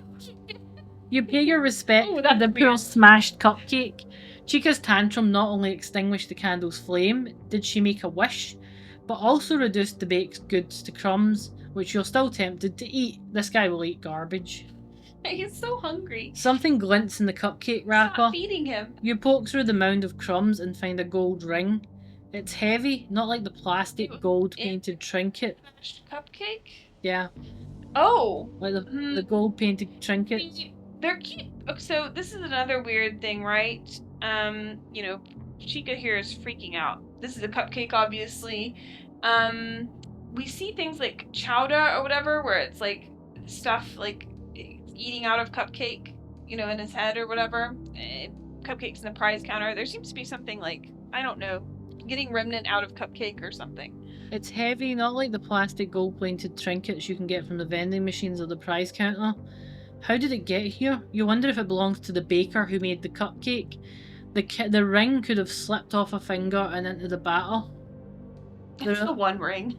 I'm just like, does I don't know, like, you know, like that, like the person who made cupcake. Yeah. Left this ring, this magic gold remnant, you know. Yeah.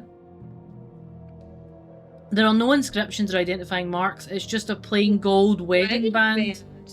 Specifically a wedding ring as well. See, we had in your fanfic. Yeah, and I think I gave him a ring, you know. Well, you can always check with the staff tomorrow to see if anyone's missing it, and if no one claims it, it should make a nice little parting bonus for you, or a souvenir for you and your daughter. I don't like that. So this is where you get the ring. That is the most ominous ring. Okay. Well, can we try... So I guess there's two things that we see that we can do with the ring. Can we try giving it to the daughter and then try putting it... I just want to see where the ring was from, so I'm happy. Yeah, no, that's fine. I'm like, I wanted to see where everything was anyway. I'm just checking the rest here. Cupcake, lighter. Yeah, we did that, so that's fine. So it's night 4. Let's see. So this is just traveling. Bonus item here. Okay. So this is where you're lost in, well, vents. So if you have it in the vents, each time you shift your weight in the ventilation shaft, the mental groans and the footsteps outside pause. When they resume, they're closer. It's only a matter of time before the animatronics get in the breaker room, and then you won't be able to stop them. Or worse, they may get into the vents. The distraction will buy you some time. You take out your mobile phone. The battery indicator is low. You've been using it intermittently for days and you don't have the right charger for it. Yeah, hopefully it can get you through the rest of the week. Don't have a charger. You want the animatronics as far away from you as possible, but you know if you dial the security office phone directly, they won't hear it and be drawn to it. So you dial a series of numbers in sequence to lure them away. First the dining area.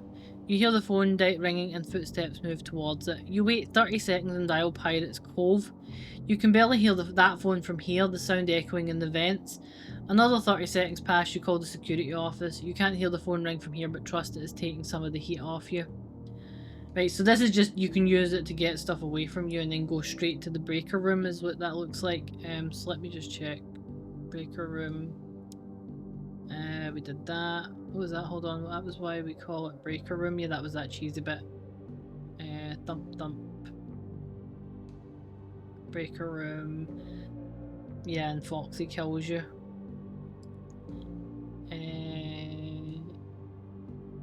Foxy makes a terrible human-like scream.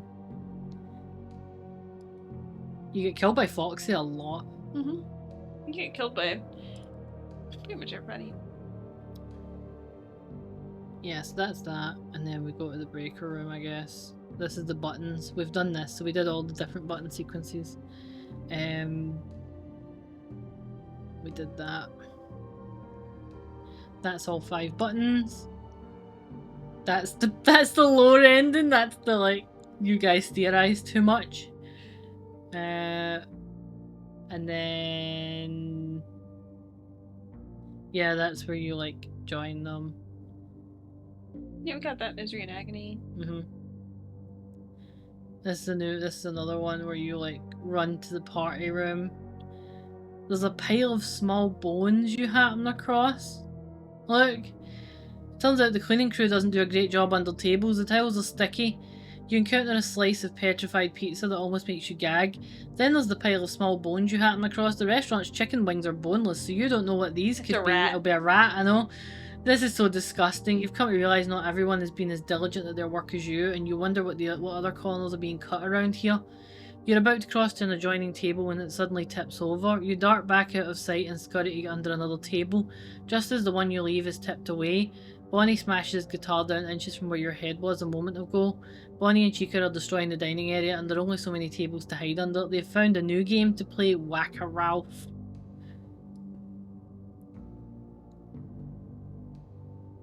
So this is the bit with the pans. If you have a ring and want to add it to the right pan. Yeah.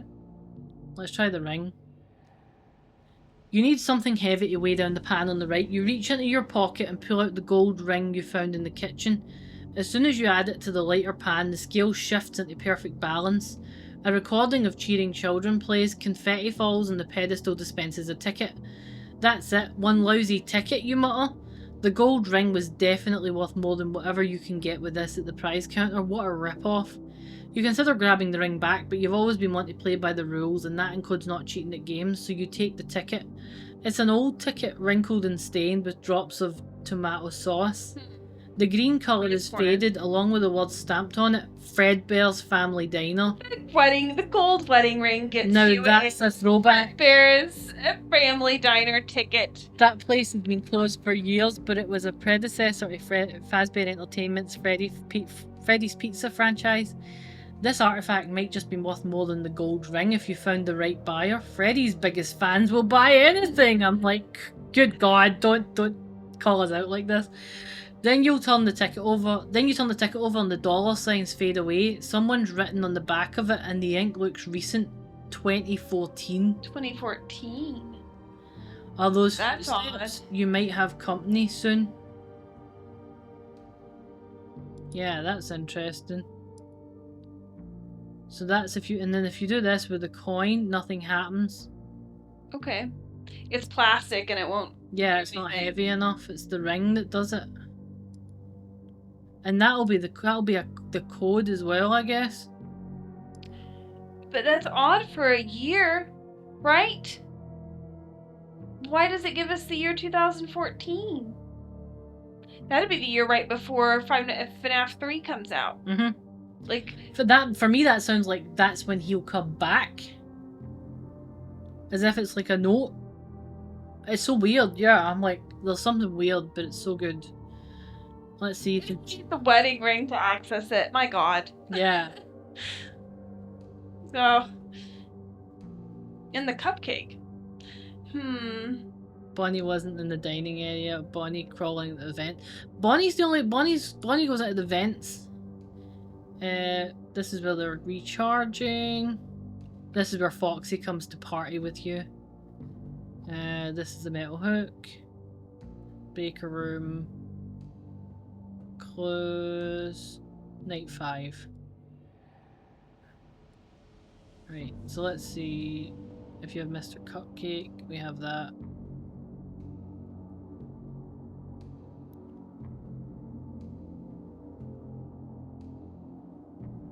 Oh, that's funny. It's like Chica making moaning guttural attempts at speech. Weird, usually Chica just knocks some pots and pans around. Is she trying to tell you something? You lower the volume on the monitor, but you still hear the sounds as clearly as if they were coming from right behind you. Oh no. Your skin crawls, you switch off the monitor, and in the darkened glass, the distorted reflection of Chica standing over your right shoulder. She opens her mouth and the airy sound she makes could be the word hell. Oh, she's saying hello in the creepiest way imaginable. The monitor reflects back the utter fear on your face, and the instant Chica grabs you. There's Cupcake. Have you spray water at Chica? Huh, you see, I should have expected that. You pump the trigger of the water pistol, showering Chica with droplets, but it's not enough water to affect anything but her mood. And the security TV, electronics sizzle and pop, and smoke whiffs out of the chassis. The air smells like burnt ozone. Now you can't keep an eye on the other animatronics, but that's okay because you have one right in front of you, and she is demanding all of your attention in the little time you have left. What if you throw the cupcake at her? They are, let's see, and flashlight. In the aftermath of the bite of 87, staff spread tips around the restaurant of how to slow or stop the animatronics if they ever attacked again. So this was all of them attacked people. Okay. You put a stop to those harmful rumours, once again earning the title of Employee of the Month. That time the prize was a special pizza named after you for 30 days. It proved unpopular and only lasted 4 days though. It turns out no one wanted to buy a pizza named The Ralph, covered in anchovies and artichokes. You don't really blame anyone. You can still taste that monstrosity. Terrible. One of the survival strategies suggested at the time was shining a bright light into the animatronics' eyes to disorient them and temporarily lock them in position until they reset their sensors. You slide the button forward on the flashlight and aim the beam directly into Chica's eyes. That little trick might work on another animatronic, but Chica loves being in the spotlight and she's about to make you part of a show you will never forget. Yeah. So it's Foxy that hates it more than anything else, ultimately, I think. You push your desk chair at her. Bonnie's blocking your access to the closet. Bonnie slowly advances towards you. You giggle madly as a stray thought short-circuits your fight or flight reflexes. Thumper would have been a better name for him. That's the code name for Help Wanted 2. But Fazbear Entertainment was already in enough legal trouble without an additional headache of fighting copyright law. Chica watches you from the West Hall door inside the security office. To avoid looking at either animatronics keeping you cornered, you stare at the poster of Freddy Fazbear on the wall. It should read Let's Party, but instead Freddy is ripping his own head off. Oh good, yeah, that Easter. Why would he do that, you wonder? Strong plush hands settle on both sides of your head. The joints in your neck pop. Chica takes a step towards you, still reaching for her prop. The sudden motion startles and frightens you, and you nearly fumble Mr. Cupcake. You catch it right before it falls, juggle it between your hands a few times like a hot potato, and then toss it in Chica's direction. Stay frosty, you shout! No, the frosting joke! You probably thought she would catch it and then turn and leave, but instead the toy bounces off her bib and tumbles to the floor. It rolls out of sight under the desk. Skill issue. That's not our fault. Chica's expression becomes an angry frown. Why? That's ridiculous. No one needs a motorbike that loud.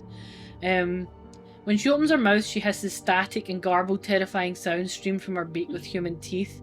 Something latches painfully onto your leg. You look down and Mr. Cupcake has glomped onto your calf and is biting down hard. Blood squirts and sprays everywhere. He's chewing through an artery. Why has he turned on us? Your leg starts to feel cold. Right. You kick vigorously to try and shake Mr. Cupcake off and then try to pry him from the leg with your hands, but he won't let go. You're losing blood fast, which only makes you weaker. The room spins, you lurch, stumble and fall. You drift in and out of consciousness as Chica grabs Mr. Cupcake and leaves the security office, dragging you along with it by the leg. It seems the two of you are now inseparable until death do you part. I don't know, it sounds like Mr. Cupcake's the kind of guy who will never let you leave. Yeah, no, he wants to stay forever. Let's see, so this is... You mean to toss Mr. Cupcake into the vent, the toy bounces around, Chica becomes enraged and rushes at you. At the same time, Mr. Cupcake sails through the air and lands on the floor between you. Chica staggers to a halt and the two of you stare at you. Friends with Mr. Cupcake, though. That's the second, wedding. It's a wedding Something is taking a big bite out of the top of it.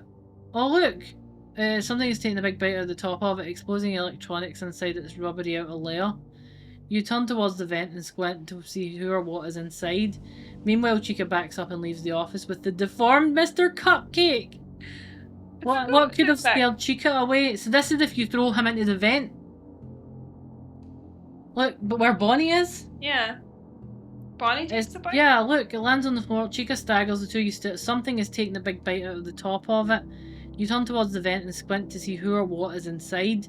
Meanwhile, Chica backs up and leaves the office with the deformed Mr. Cupcake. What could have scared Chica away, you wonder in horror?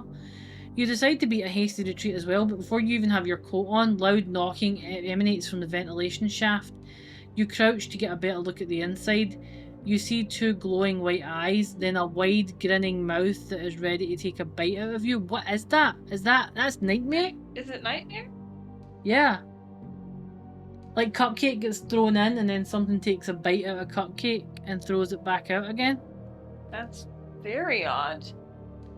Yeah, look, so you throw it into the vent, it bounces around, and Chica's like, rah, and then Mr. Cupcake comes back out of the vent and has a big bite taken out of the top of it. And then both Chica and you look at him like, what the fuck?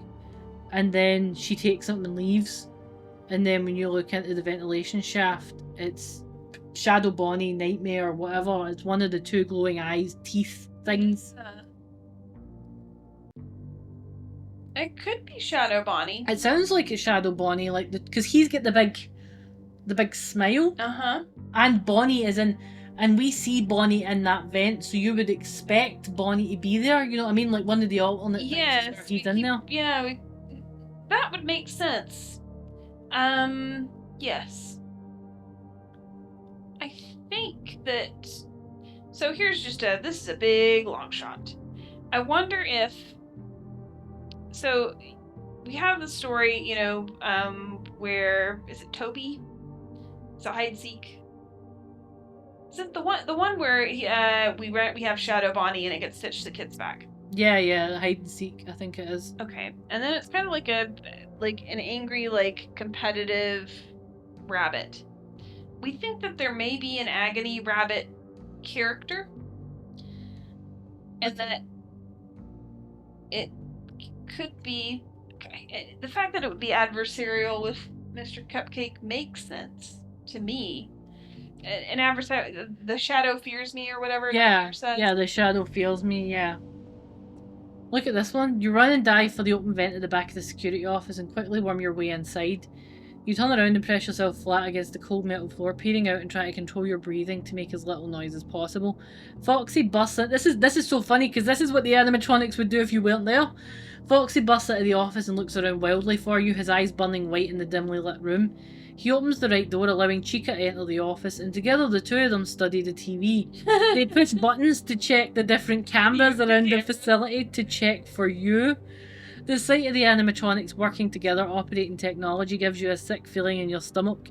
This is more than a fluke in their programming, some faulty logic loop. They're acting strategically with intent, and that intent is to murder you. What's funny, okay, so we know that the animatronics are super haunted, and the reason that they're acting the way that they are is for, for murder reasons. But this is also really funny, is like just a robots come to life story.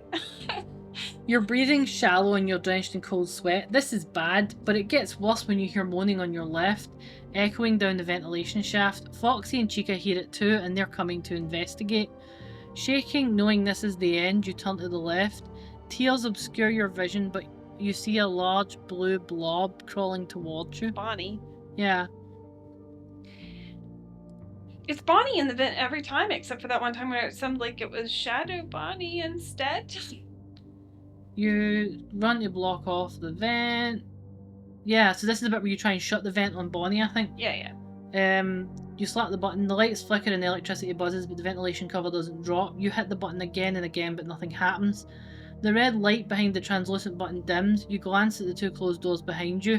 There's a reason the vent was opened. It appears not enough power has been allocated to the security office to activate both doors and the ventilation cover at the same time. You'll have to choose to open one of the doors in order to divert some juice to power this one. Alas, Bonnie has other plans. He crawls out of the vent, head rotated sickeningly to look at you from the side. He opens his mouth to emit a low, murderous chuckle. Bonnie is extremely threatening in this. Yeah. Like, Bonnie laughing like that? Like, ha ha ha, like, that's crazy. Because the other ones are kids. Yeah. Oh, I think they're all kids, but yeah. Yeah, but you know what I mean? Like, this, he feels really dark for a child. So the animatronics have their own voice boxes. Like Freddy has a little voice, like or whatever. So Flashlight. That's the one where you like stand up to them. You're an old pro. His music continues playing, and this time you recognise it. You've been listening to classical music stations on your drive to and from work from the past few days, hoping it will come up. When it did, a sudden panic attack forced you to pull over to the side of the road until the song ended, but the DJ identified it as a song from the opera Carmen about a bullfighter. An interesting choice. Is that how Freddy sees himself? Or is it a challenge to the listener to stand up and fight? You choose to fight. In this instance, it means locking your eyes on that monitor and watching Freddy. As long as you're looking at him and his song is playing, you don't think he will attack. It's a long night watching Freddy, hoping that no one will sneak in through the vent and get you while you're preoccupied and essentially helpless. They're doing the Markiplier, like, "Hi Freddy!" You know, like when he like talks to Springtrap. If the other animatronics are still waiting and lurking, they leave you alone. It's just you and Freddy. Your whole world is that small rectangular screen with a grainy image of a murderous animatronic bear in a top hat. You blink as little as possible, though your eyes are burning and blurring with tears. It seems each time you do, the posters on the wall change. One moment there's a list of restaurant rules behind Freddy. The next, it's a newspaper page showing a headline about missing children. You want to read it, but you know the moment you shift your focus to anything other than Freddy, you'll be lost. But he keeps trying. You know it has to be Freddy's doing, whether he's somehow changing what's on the walls or merely your perception of them. Blink. Now you're looking at sad, scary children's drawings that make you feel simultaneously vulnerable and malevolent, as if you are both victim and perpetrator of some horrible crimes. This isn't who you truly are, it's this place. So I think that this is a great moment of insight, because that is kind of the vibe you get, you know, like where you're like, are the kids, it feels like the kids are like kind of accusing you, like all the malevolent energy and all of the chasing and stuff. You know, that's why a lot of people were like, is Phone Guy the killer? Are you the killer? This is I think a really good passage, because that is the atmosphere that you get, that the one of like the torture. Yeah, they're just so hurt, and it warps the world kind of thing. Yeah, I think that's pretty good. You feel like you're losing your mind. Freddy keeps trying to shake your attention. Now he seems to be shifting his position around the room, but it could just as easily be a camera glitch that makes him appear to teleport to different places.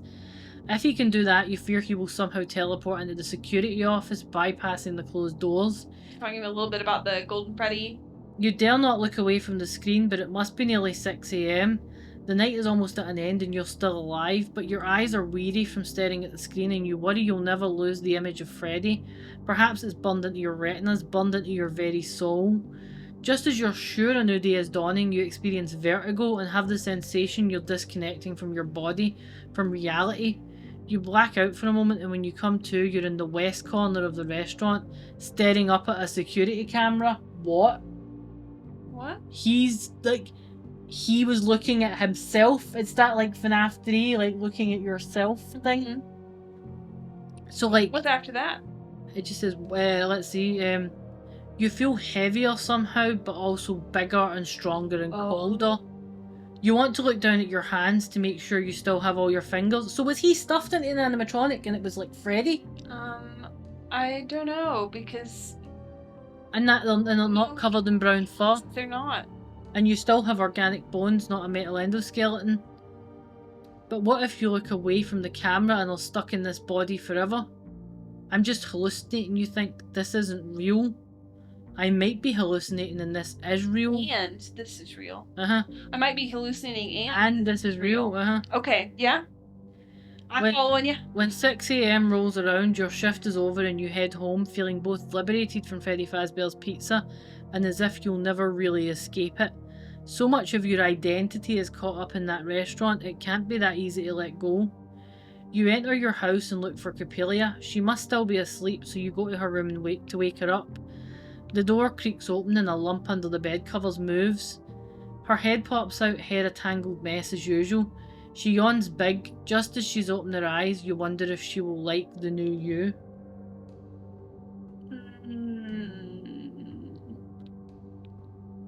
I I think maybe he ended up as Freddy. Somehow. There are multiple Freddy suits. It's just weird because Bear stuff too. Because this is the implication, because we saw the other ending where they come to your house. And the implication here is that he is Freddy and goes home. Yeah. Yeah, there's a weird moment, it's a crossover between Freddy and Fredbear and this man, and like he goes home to his daughter and he's like, would she like the new me? Yeah. Like, I'm just like, this is giving me such Henry vibes. I know. Like, daughter who's like named after a doll, and then him being like, I am part of this place. My identity is tied to this place. I can never escape this place. Yeah. And then the memories his friend Dave, the wedding ring, it's kind of memories. Yeah, Dave, his friend, who he's like, I can always trust him. We're friends, right? But he really wants to beat my top employee record. Yes. You know, which is like William's goal is to beat Henry. It's so weird. That is a very interesting ending. Yeah. Part of you is convinced you're still in the restaurant and it will never, ever let you leave. Yeah. You're saved and reunited with your daughter.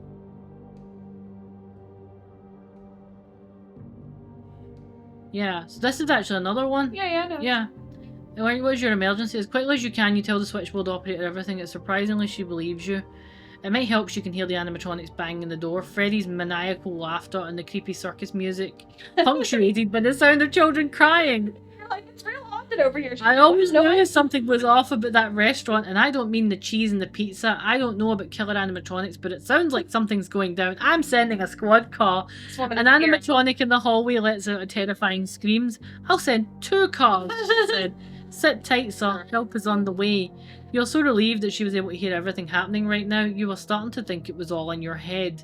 What if it is all in your head? Even the 911 calls. Messing with reality again. We have, with the VR messing with that, but it's that larger questioning of. In that case, of course, you heard what you wanted to hear.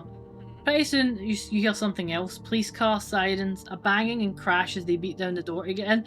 Gunshots! The cavalry has arrived to, shoots Freddy Fazbear. You're saved and reunited with your daughter. Fazbear Entertainment can't fire you anymore, but they do sue you for defamation and destruction of private property.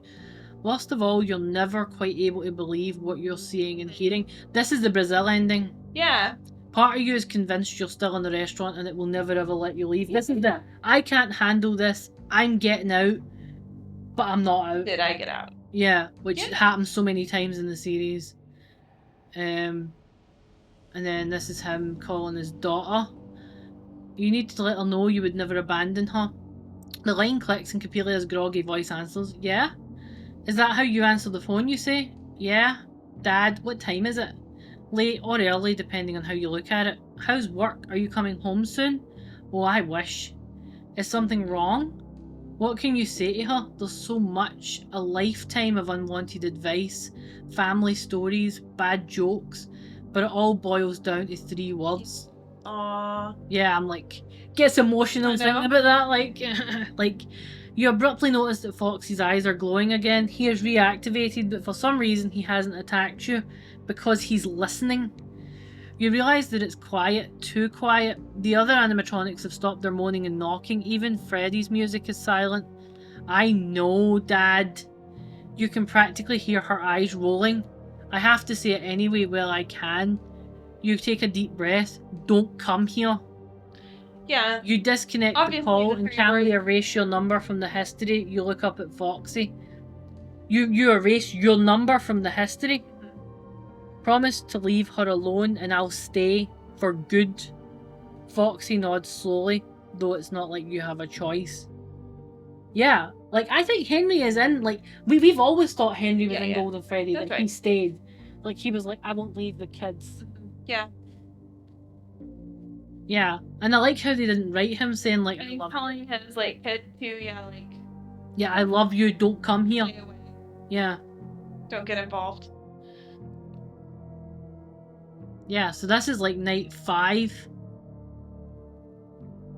And there is a night 6, look.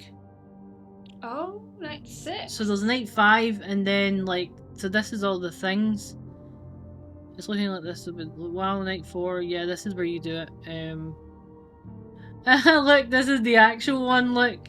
Yeah. Don't overthink it. Hello, hey, wow, day 4, I knew you could do it. I might not be around. It's been a bad night here for me. I'm kind of glad I recorded my message. Do me a favour, maybe sometime you could check inside those suits in the back room. I'm going to try and hold out until someone checks. Maybe it won't be so bad. Will they do it? Will the next security guard return the favour and try to save you? Will it make a difference? You want to hope this isn't the end, but having lived through almost 5 nights at Freddy's, you know the deal. Your replacement won't understand what you're saying, or they won't believe you either until it's too late. Or maybe the animatronics won't even give them the opportunity to leave the security office. This is, yeah. They're definitely more aggressive tonight, as if something has changed. Maybe you've changed them through your interactions with them this week. Some legacy. I always wondered what was in those empty heads back there. A chime sounds behind you. What is that? You know, you turn around thinking Foxy's rebooted himself, but then you see what's behind him. Freddy Fazbear. Something moans. Is it you? Oh no. The animatronics scream, all of them. The doors in the office pop open and the camera feeds cut out. The monitor spews static and snow dances across the screen. The phone line goes dead. When you come to, how? It's dark. You can't move your head, but through 2 small eye holes you can just make out what appear to be the repair shop behind the stage. I'm okay, you wonder? Something smells bad. It might be you. It's me. Oh, it's me. That's the Golden Freddy line, right? That's again the he's Fredbear thing, right? It's me. Yeah, something smells bad. It might be you. It's me. It's the meaning of what was it me all the way. It was who farted. It was the meaning behind. Why can't you move your head, your hands? I'm not okay. All your choices have led you here, and now you're out of options. The only thing you can do is wait. The end.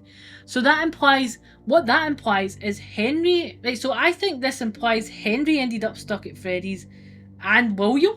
Yeah, of course. And both of them are just fucking stuck there. Yeah. Until 2014. When they get married. When they get married? That's what that kid told me. Okay. You did that. So this is the question mark anyway. As well as like, I don't know. So this is something also I've been rolling around. Don't know what it means. It's just me throwing stuff out here. So, when you see Golden Freddy in FNAF 2, it's kind of the puppet gives something to each of the animatronics, and there's nothing, and then Golden Freddy appears. Here too, we have something where it says all of the animatronics speak together. And then we have a it's me. So I don't know if there's something about Golden Freddy that is a combination of all the others. If something, I don't know. So that was the other ending. There's some chance to use the ticket, and I'd like to use our ticket. I know, I think you use it at the end. Like, you shine the flashlight in Foxy's eyes, and then he's like, he lowers his eye patch over his right eye and squints a little. You're like, you really thought that was going to work? Foxy always seemed a little twitchy about lights. And you thought all the time hiding in Pirate Cove would have made him more sensitive to disruption by the flashlight. But no, either he's learned to adapt or he's extremely intent on getting to you. So it doesn't actually work on him. As he advances, you try moving the light around the room and the floor, hoping to distract him like a cat. Using it.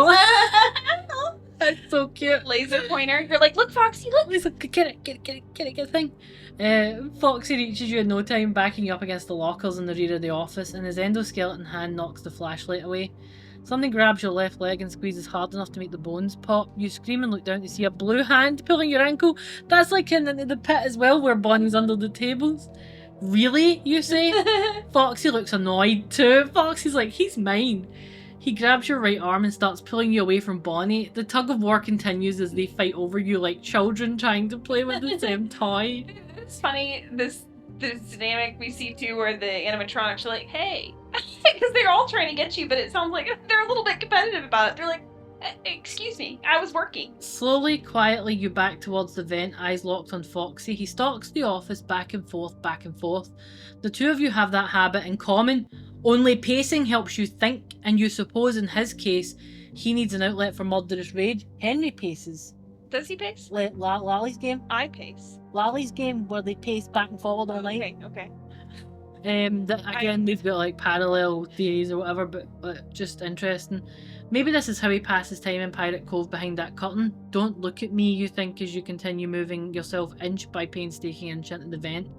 After all these years, you think about the animatronics as people, with personalities, thoughts and desires.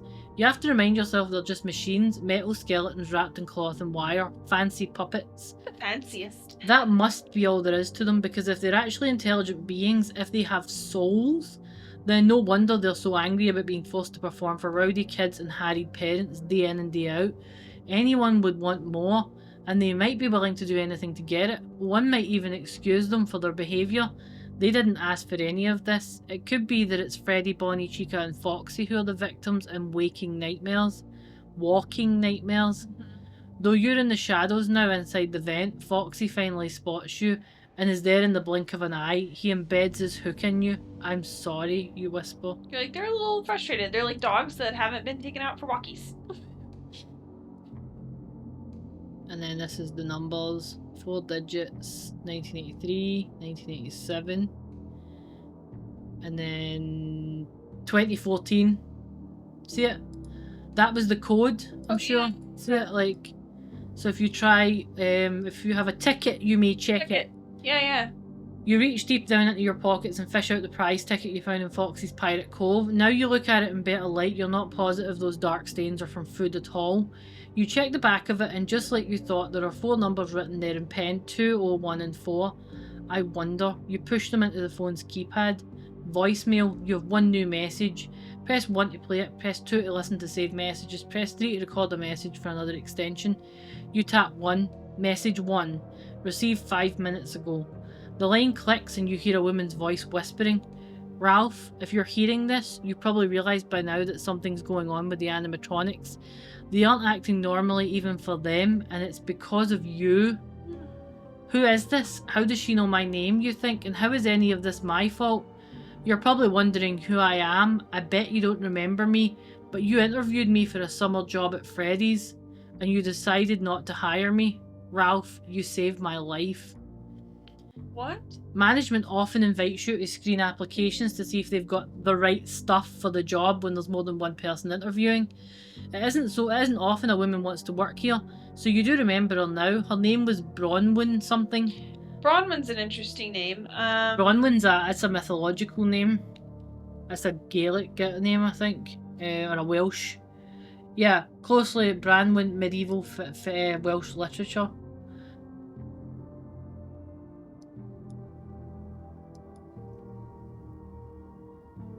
Yeah, she's like she's married to the King of Ireland, but the marriage doesn't bring peace. She's got like a brother that's a giant and stuff. Yeah.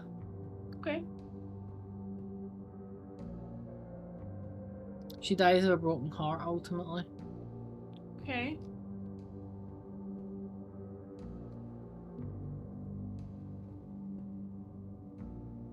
Yeah, she's treated cruelly by her husband. And stuff like that. Like, it's a sad. She's got a sad life. You know, like she marries someone to try and bring peace, but it doesn't end well. Right, let's see. Only thing is, you gave her a glowing recommendation and were surprised when management didn't hire her. You might have been influenced because Bronwyn reminded you of your daughter. She came across as smart, capable, and dependable. All the qualities you need to be a good security guard. She asked all the right questions, had all the right answers. If anything, she was too good for this place. Similar to his daughter? Maybe that's why they didn't hire her. My name is Bronwyn Light. Like, Light! I'm like, yeah. That summer, I took a newspaper internship instead, and now I'm a reporter. The reporter that we see, the reporter investigator character. She hesitates. Junior reporter. I've been fascinated with Freddy for years though, and when we started hearing about things happening there, I made it my business to dig into the truth. I found out so much, but my editor won't let me print any of it. I can't let it go. I just learned something, don't ask me how, that means you're in danger. We all are. She takes a deep breath, especially Coppelia. Why does she know about your daughter? This is venturing into stalker territory. What's Bronwyn's angle? You have to trust me, Ralph. My sources say the animatronics are planning something. That's right. They aren't just mindless puppets. You may not believe any of this. If you take a moment to think about it, you know it's true. They've been getting bored of night after night being the same. This whole week they've been doing more and more than they used to, testing their limits as well as yours. See, since you decided to leave, they started thinking about how they could leave too. That's impossible, you think. It's as if he influences them by what he does. Yeah, they're extensions. Like, he was doing it. He's like, I'm a model employee. I've been here every night. The only person he knows he works with is Dave. Yeah. Who would be William coming to the restaurant. Yeah, where they're all like, we're model employees. Yeah, and he's like, he seems mean, but he's my friend. Mm-hmm. You know, like, this whole week they've been doing more and more than they used to, testing the limits as well as yours. See, since you decided to leave, they started thinking about how they could leave too. That's impossible, you think. It's not impossible, she continues. Huh. They've been messing with the power in the restaurant, redirecting it to their charging platforms, storing up extra energy so they can travel further. So also the charging platforms ties it to, like, security breach where Freddy has a limited charge. Yeah, he's just not allowed to go very far and that's limited. One more night and they'll be able to leave Freddy Fazbear's Pizza and terrorise people outside, and there'll be no stopping them. I know this is your last night on the job, but you have to come back tomorrow. Oh. You're the only one who can prevent them from escaping. If you can get under the stage, you can fix the charging platforms so they can't power up enough to leave. I bet you're wondering, well, why doesn't she do something? I did. I tried. I broke into the restaurant a few nights ago. Jeremy got me. I mean, Bonnie. Sorry about that mess. Oh, so she got hurt. That was her blood. Okay. Bonnie got her. Is she... That also confirms Is she finally, alive? like, Jeremy's and Bonnie. Yeah. Like, again, we never had full confirmation of Yeah. which kid was in each one. I've held on as long as I can, but I can't make it any longer, she laughs bitterly. So this is my last night too. Don't worry about trying to save me, it's too late. Just worry about saving your daughter. Save everyone else, please, Ralph. If you find my phone in the restaurant, do me a favour, call my mother. Let her know what happened to me. It's her phone. It's the bonus item. Yeah. You get the bonus item from using the lighter, the wedding ring, The ticket. and then phoning that final thing. Yeah. So you need to get everything and then you phone that, then you use the ticket on that last call. Save everyone else, please, Ralph. If you find my phone in the restaurant, do me a favour, call my mother, let her know what's happened to me. She'll know what to do, and if we're lucky, she'll find my research and the stories I've written, and we will make sure that Fazbear Entertainment never... Oh. You hear a child's laughter and then a monstrous mechanical roar. The line crackles and you hear strange tones and noises. Then Bronwyn speaks again, but her voice is garbled and low. It's me. So Click. she says the line as well. End of message. I think it's William. I think it's like it's me. But I don't know. Again, it's just that everybody that someone tries to act out gets stopped. It's like, who would want the animatronics to leave and be the nightmare twisted ones? You know what I mean? Let's see. End of message. You sit for a moment in silence, watching the clock tick over to 6 AM. Thing about the it's me. He says the line right when he is sitting in the suit and he's like the smell, he's like, it's me. Yeah. Maybe it's just an awareness thing. Cause remember, it's like the dead do forget. Maybe Yeah, it's like just a when you wake up or whatever. Yeah, maybe it's just a recognition of. It's one of those ones that I'm like, I'm I dead. need to sit and percolate on it for a couple of days. Like there's that many mentions of it here that I don't even know what I think right now. I'm just like, and my first initial gut instinct is it's a threatening, it's me, because we've met everybody else here, but William's kind of present in the background. It's not threatening when he's in the suit though. What's that story? You know that story? Could you pull up the story where Together Forever or whatever? Does he have an it's me moment as well? At the end when he finds himself. I don't know. I don't really want to start looking through stories. I've got Kindle open. I can't. I'm like, we can check it later. I want to keep moving. Okay. Because there's so much stuff to Right. cross-reference. Okay. You know what I mean? Like. I think yeah. When you try and play Bronwyn's message again, it's gone as if it had never happened. You could have hallucinated it, you think. That would be the easy way out. You survived your 5th and final night at Freddy's. You never have to come back here again. You get to leave and go home to your daughter and put this place behind you. Danger. Bronwyn was practically a stranger. You don't owe her anything, but she chose to run to danger to give up her life to protect other people. You were right about her. You sigh. It's not over. Yeah, he was like, I should hire her. She's good. And he's like, she was good. You don't remember the drive home or falling asleep on the couch, but you wake up and Capelia is sitting at the end of the couch. Your feet in her lap while she plays a video game. What time is it? You struggle to sit up. Dad, you messed up my high score. She keeps operating the controller. It's 11 p.m. It's pouring and grey outside the window, but it's clearly daytime. Shouldn't you be in school? You said I could stay home today. I did? You rub your bleary eyes. I don't remember that. You crashed pretty hard when you got home from work. You hear a digitised crashing sound through the TV as the pink car collides head on with a purple car. She shakes her fist. Purple car! Oh. She sets the controller down and shifts to face you. How does it feel? Huh? Being done with that job? You frown. Dad, no, you're done, right? You quit. I might need to go back tonight. I left some unfinished business.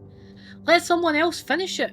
You were wrecked when you came home. This week almost killed you. Just put it all behind you. I'll eat PB&J if you're worried about the money. Capelia presses her hands together. Please?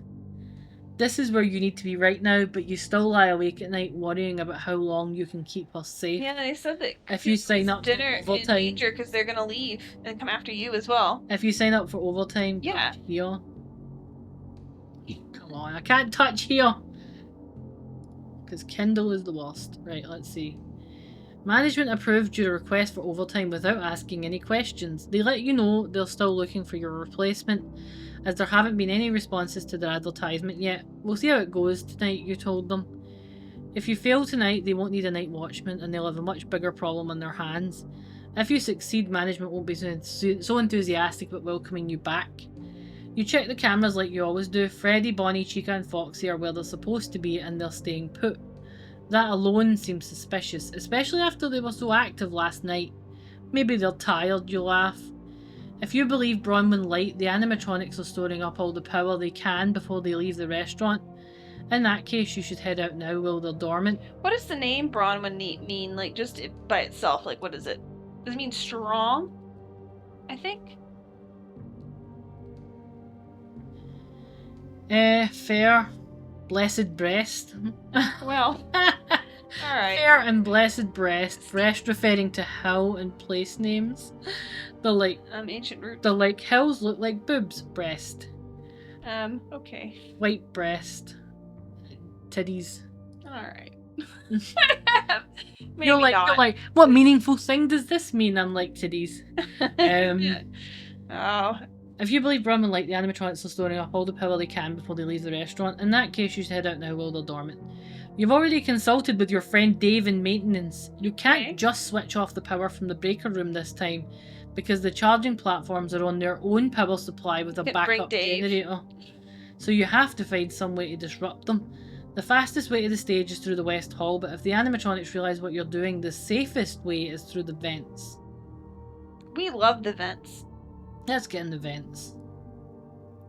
Better safe than sorry, you say as you crawl into the security office vent. Somewhere along the way these narrow passageways became less frightening. At least you only need to watch in two directions for anyone attacking you, forward and behind, and you can tell if an animatronic is in the vents with you. Unfortunately, something smells terrible inside, probably a dead rat. There are poison traps hidden all over the restaurant, but the critters still crawl into the walls and vents to die. You cover your nose and press on. You know, he's like, these vents smell like a dead rat. I'm like dead William as well. You know, like, he smells like dead rats and he's like rat-like rodent guy. You know your way around these corridors now, so it's no problem getting to the dining area. Before you pop out, you take a quick peek and you see two big blue rabbit feet right in front of the vent opening. Is Bonnie standing watch? It looks like Freddy and Chica have wandered off as well. If you can fix the charging platforms on the stage, you'll have to lure them back somehow. You swallow. That won't be easy. It also won't be easy getting in the stage with Bonnie in the way. You either have to find a way around them or a way to distract them. Do we wait for him to leave? Go backstage? Try crawling to the other side of the dining area? Backstage? Yeah. There's where we get the phone. Oh. You leave Bonnie behind and make your way through the vents to the backstage opening. The stench is coming from the small room. It's her! It's strong enough to make you gag as you crawl out of the shaft. What died in here? You look around feeling unsettled. You know what you're looking for, that empty Freddy suit you saw earlier. It's in a different position from what you remembered, now hunched over in the corner of the room next to some storage shelves. Someone's attached a spare Freddy head, one of the earlier models from the Fazbear days, only twisted around backwards so it's facing the wall. The air is thick with flies swarming around it, crawling over it. Something is in its right hand. Every fibre of your being is screaming for you to look away, get away from here, but you have to see. You're standing right in front of the costume now, close enough to recognise the object in its hand as a large mobile phone. I'm so sorry, you whisper. Let's take a look. Yeah, let's look at the dead body. Look in there and it's just a lost puppy. With trembling fingers you try and remove the head, but it's stuck fast. Flies swarm around you, buzzing and brushing against your face and hands. You squint your eyes and hold your breath against the putrid scent of rot. You try twisting the head from side to side and it starts to give.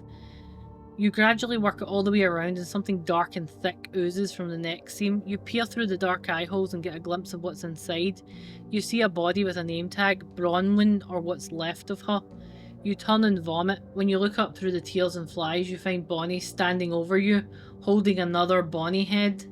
He wants to return your favour of reattaching his head, only he has to remove your old one first. Yeah, so you take the phone. You take the mobile phone saying a silent thank you and wipe it off on your pants. You scroll through the contacts. There are some entries named in codes like deep dish, and others are labelled backstage, dining area and restrooms. Like Deep Throat, I think. Yeah. It was a famous Yeah, like sneaky sky thing. That's the spy. She entered the numbers for every phone in the restaurant and home numbers for many of the employees. The last one she dialed is security office. Heavy footsteps approach the door of the room you're in. You see a shadow under the door. You need a distraction and now you've got one. You press enter and dial the security office. Far off you hear the phone ring. The shadow disappears and the footsteps hurry away. You keep the line ringing and stand up. You place a hand on the Freddy head and say, "I'll finish this." Add the mobile phone bonus item to your inventory. So how do you go back to the first start of the week? I think we have after a all? loop at the end of this. I think that there must be a loop. You know, like in VIP? Ball pit. With the dining area Ball clear, you pit. head straight to the stage. Bronwyn said you needed to get under it to fix the charging platform. You get to the hatch for the crawl space and climb inside, closing it over your head. Thick power cables snake out of the switch box for the charging platform, more than there should be, and they probably shouldn't be sparking like that. There are also 6 small metal switches alternating in the up and down positions. Bronwyn didn't tell you how to fix the charging platforms, but you find a scrap of paper crumpled on the floor. It's a diagram of the correct positions for each switch, which seems to have been torn off and discarded. The first 3 switches are supposed to be up, the next 2 are down, and the 6th in neutral. You restore all the switches to their original settings, but of course nothing happens. This isn't going to stop the animatronics. They're already powered up, so you need to short them out or drain their batteries back to normal. So what order are they on the stage normally? Freddy's in the middle, Bonnie's on the left, Chica's on the right. Bonnie's the most active, so maybe if the switches were up. No, it's you either try to power them down. I know, or I'm just trying to figure out who's the most powered. Was what I was trying to think. You know, like Bonnie's got the most power, so up. You know, like I'm just like we can just overcharge them, I guess. Yeah. Hoping to overload the animatronics, you flick all 6 switches to the up position. The switch box hums and gets warm to the touch, and blue electricity arcs from the cables to every metal surface in the crawl space. From below, the charging platform sparks and buzzes dangerously. You clamber out of the crawl space and slam the hatch shut. The lights in the dining area flicker. You may not have much time before you blow every fuse in the place. How are you going to get the animatronics back to the stage? Time to start a show. Yeah, Oops. let's go. No, Oh, start a sorry, yeah. show. I wanted to just make noise. Okay. But yeah, start the show, like bring them to Yeah. it. Just like, I just wanted to see what kind of noise they made. Sure. You picture it filled to capacity with kids and parents, then you blink and everyone is dead. The tablecloths and floor slick with blood. You rub your eyes and shake your head. When you look up again, everything is back to normal. I have a bad feeling about this, you say. Then you start clapping and whooping and shouting at the top of your lungs. Come and get me, Bonnie, Chica, Freddy. But they don't come. Maybe they see through your ruse or they've already left the building. You laugh. After all this time, a week of sneaking around making as little noise as possible, the moment you become an easy target, they'll know where to be found. You sit on the edge of the stage, kicking your legs against it. It's almost 6 AM. You survived yet another night. You're gonna go home and grab Capelia and get out of town, as far as you can go, farther than the animatronics can travel, even if they manage to recharge. A shadow moves, slipping from Pirate Cove. You forgot about Foxy, but he didn't forget about you. Don't you forget about me. Yeah, you hurry over to the access panel and open it. Inside's a small green LCD screen, a number pad, and a silver lock with a silver key already inside. That's a security issue. You turn the key and the stage lights come up brighter than usual because of all the juice flowing into them. Energy crackles along the charging pads, but you hope the animatronics don't notice. There's supposed to be a manual with a list of codes for songs and other commands, but you don't know where it is. So you punch in some random numbers until music starts playing. It's an upbeat number with lots of bass. This book is cursed. It's found out my weakness at pronouncing the word bass. That should make Bonnie happy. The phrase 44 power up your life appears on the display. Power up your life. It's another remnant title. Okay, is that a real song or is it? No, I don't think it is. I mean, if there probably is one called that, but I think it's literally another remnant thing. One of your favourites. The recorded announcer introduces the animatronics on stage, and they come. Unable to resist their programming, Freddy, Bonnie and Chica take their places. As soon as they step onto their charging platforms, their limbs go rigid, and they start shaking and smoking. Their eyes light up and explode, showering the stage with sparks. They scream. Then the lights go out and fall silent. The animatronics slump, heads down, arms slack, puppets with their strings cut. Their fur is scorched and the smoky dining area smells like burnt barbecue. Sadness washes over you. Freddy, Bonnie and Chica are dead. You succeeded in stopping them, but you failed your promise to protect them. This is what they wanted the movie to end like. Yeah. Don't kill them. Explode them. It's still only 4 AM, but you don't see any point in sticking around Freddy Fazbear's pizza, and you can't wait to get home to see your daughter. When you get there, all the lights are on in your house, and Capelia's waiting for you on the couch in the living room. Forgot about. Hey, what are you doing up, kiddo? You sit next to her and sink into the cushions. You didn't realise how tired you are and how much your body aches until now. You feel like you haven't stopped moving all night, all week. You've been running on adrenaline so long, it's a miracle your body hasn't completely shut down already. I had a nightmare, Capelia says. You chuckle. Yeah, me too. 3 of them. But it's over now, she says. Yeah, wait, did I say 3 nightmares? I meant 4. You meant 5, buddy. What's wrong, Daddy? She asked. I forgot about something at work. What is Foxy gonna do there all on his own now? They're gonna shut down the restaurant this time for good. You're sure of it? That poor old pirate. Aww. Someone knocks on the door. Capelia stands up. Who could that be? One of the best things about your job was that what never followed you home. Until now. Don't go near the door, you shout as the knocks turn into slashes that reduce the door to splinters. Foxy breaks in. You jump up and move yourself between Foxy and Capelia. Oh, interesting. Foxy points his hook at you and screams. Leave her alone, you shout back at him. You cast your eyes around. This is like William again, where William's like, I want Charlie. Yeah. Leave her alone, you shout back at him. You cast your eyes around your house for something you can use to fight back and protect your daughter. What the heck? Is that Foxy the pirate, your daughter says? Who taught you to talk like that, you say? Not in this Christian Minecraft server. Is this the time to be a dad? Capelia stands beside you. Can't say heck. I'll distract you while you sneak out the back, you whisper. She shakes her head. I'm not going without you. We can take him.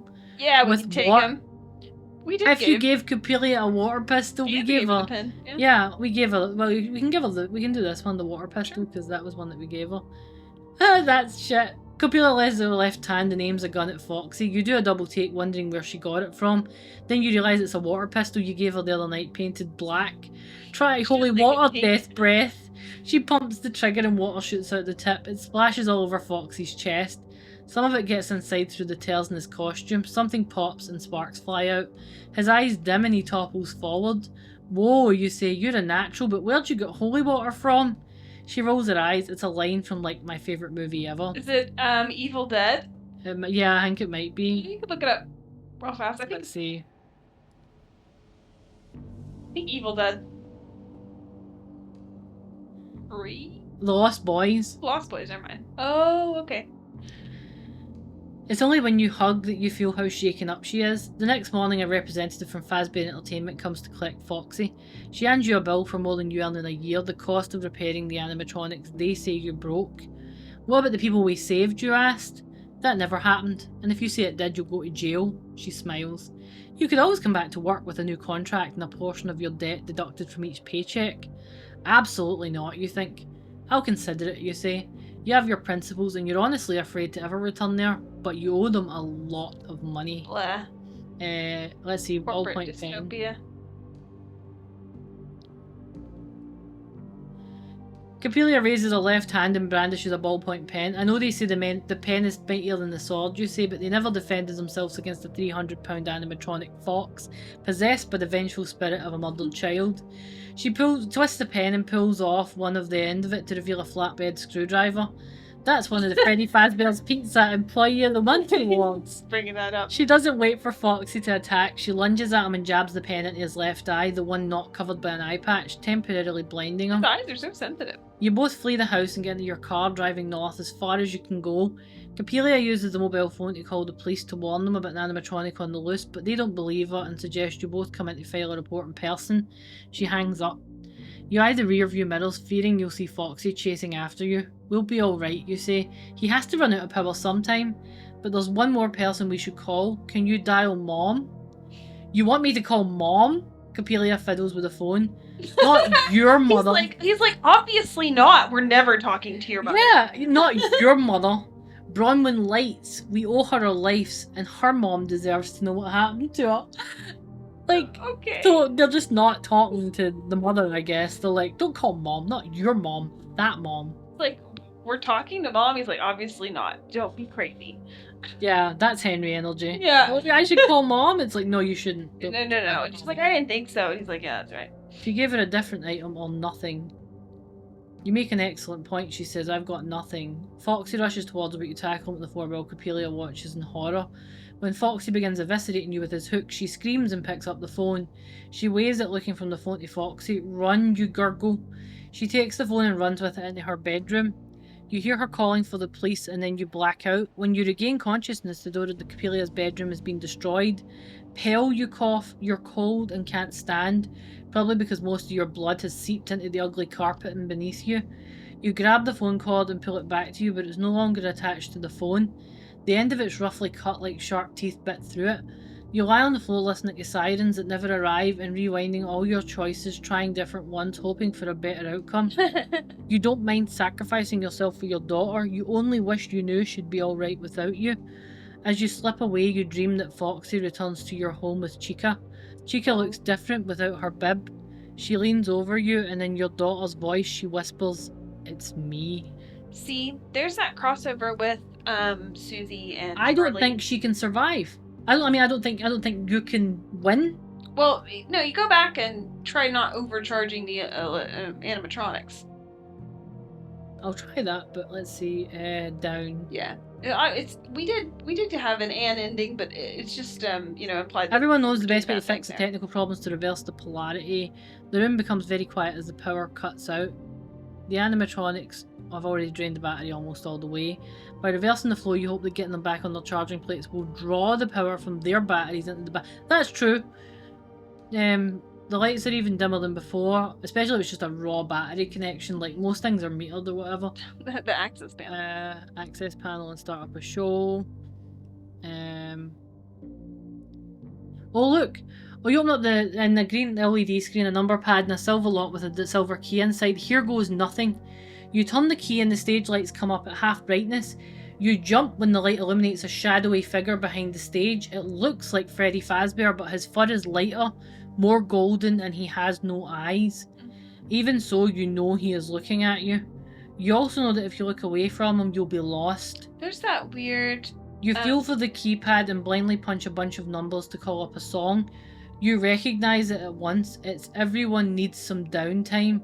A slow song that is usually played when kids are extra hyped up at a party and just before the restaurant closes for the night. Like, that's like a romantic song. That's a slow dance song. Is it a real song or is it a... No, I think this is like, it'll be like... Pull up. Well, it's not. It's totally not. Downtime's like a technical term.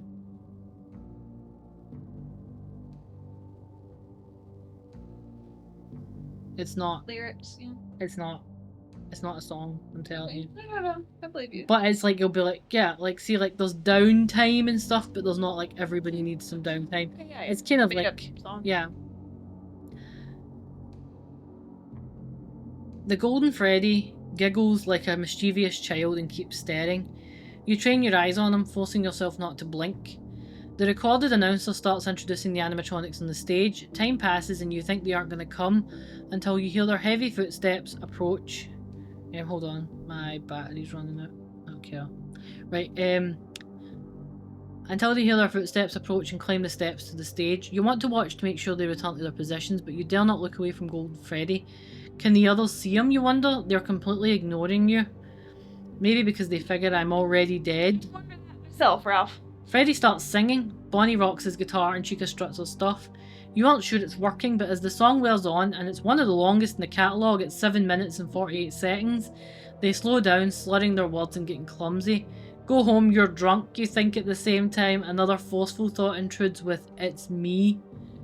You see the words in your head, you hear them and you feel them, they hurt. You wince and stagger under the weight of Golden Freddy's mind. Blood trickles from your right nostril, you taste it salty and metallic on your lips. The song ends and the animatronics fall silent and still. You risk a quick glance to the stage, their eyes are closed, they're sleeping. You take a deep breath, it worked. You turn back towards Golden Freddy and he suddenly appears in front of your face, mouth opened and screaming. You stagger and fall to your knees. Golden Freddy puts his hands on either side of your head. It's me, it's me, it's me, it's me, it's me. Just under the angry onslaught of noise, you hear a soft voice, a warm and gentle one. A woman saying, it's me, thank you. You did it. She'll be alright now. She's safe, she's safe. It's me, it's me, it's me, it's me. Safe. She's safe. You smile and go to sleep. The end. Now that you have the mobile phone bonus item, empty your inventory of everything but the phone, then do this for a brand new adventure. Yeah. Is it? And that's the canon ending, it says. Yeah, and this is a woman. This is a grown woman. Is this the Bronwyn? Yeah, she's like, she'll be okay. She's safe. Yeah, that's Bronwyn. Yeah, no, but that's what I'm saying, but it's interesting. Bronwyn like, said it's me, and she was in a Freddy. I think this is, I mean, it's his daughter, isn't it? What are you talking about? Oh, Bronwyn is her daughter? No, I think Golden Freddy is his daughter. Golden Freddy is Bronwyn here, the reporter.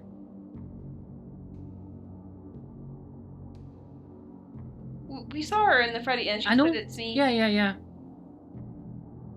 Yeah, so that's that. Let me see the bits. I know, but I wasn't talking about it right there. I'm like, I can't explain it. I can't explain my brain. I know what I'm thinking. Right, let's see.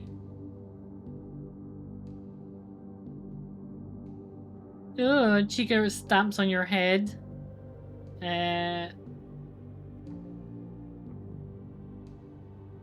Yeah, and then your daughter's voice, she whispers, it's me.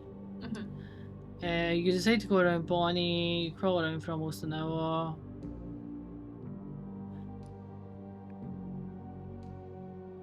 I'm just having a quick look through to see if there was anything that we missed. We saw these, we saw these. We saw this. We saw this.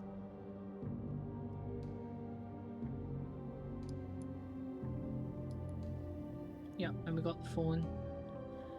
Let me see if there's anything after that point. Let's see, because we did the new adventure bit, but I'm like, is there anything else?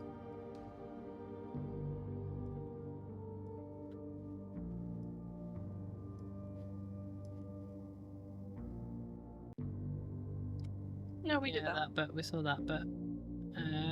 We saw that. That's all the endings.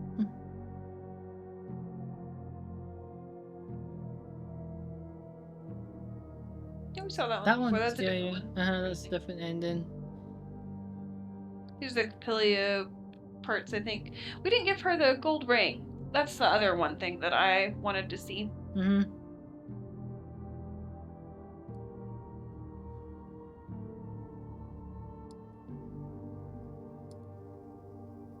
There, like that bit of the coin, you keep the coin.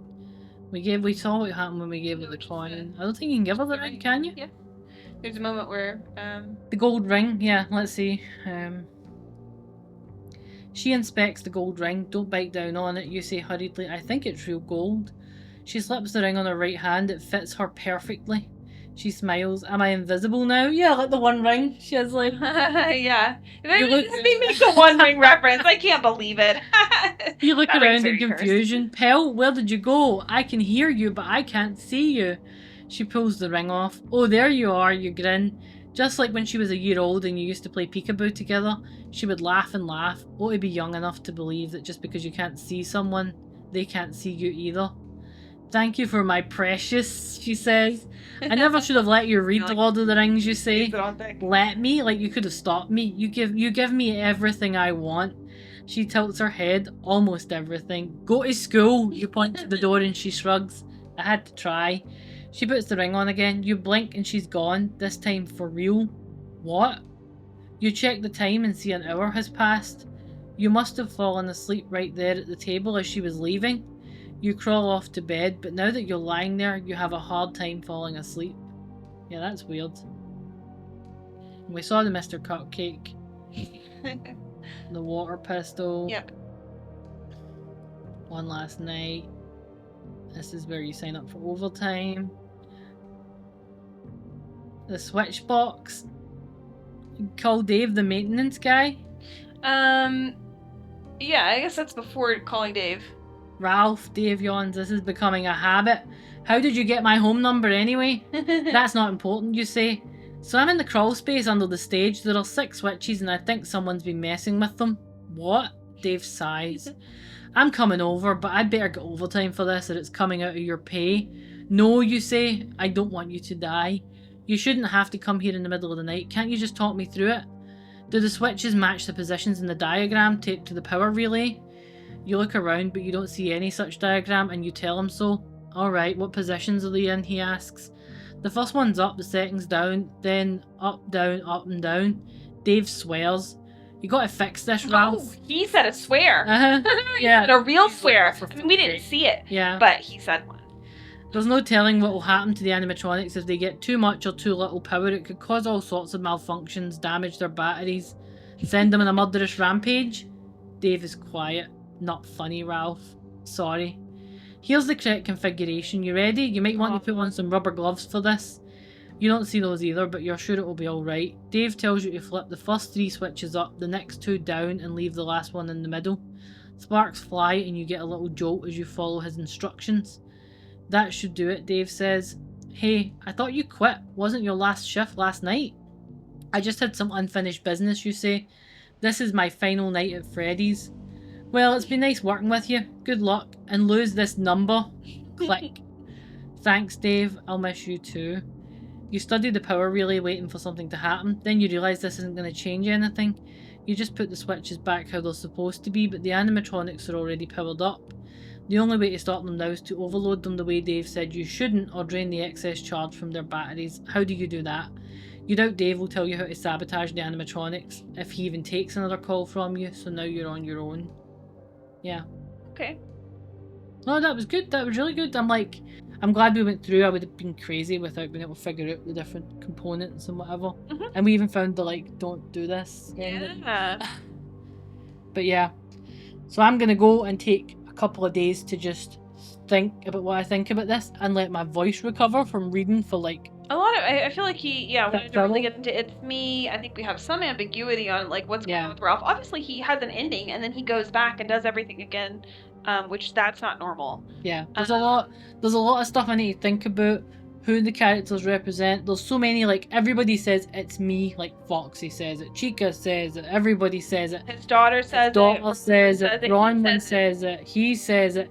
So I'm like, there's a lot to think about, and I think we'll probably make like a video or something when we get our head together about what we think, and we can just talk through. We don't even need to, like, we can just say like, here's what I think, here's what you think, here's whatever, and we'll make like a wee, like, just a summary of what we think about it. But I really enjoyed it. Scott's really mysterious. Yeah, even when he like directly addresses all the characters, I think he finds ways to be mysterious.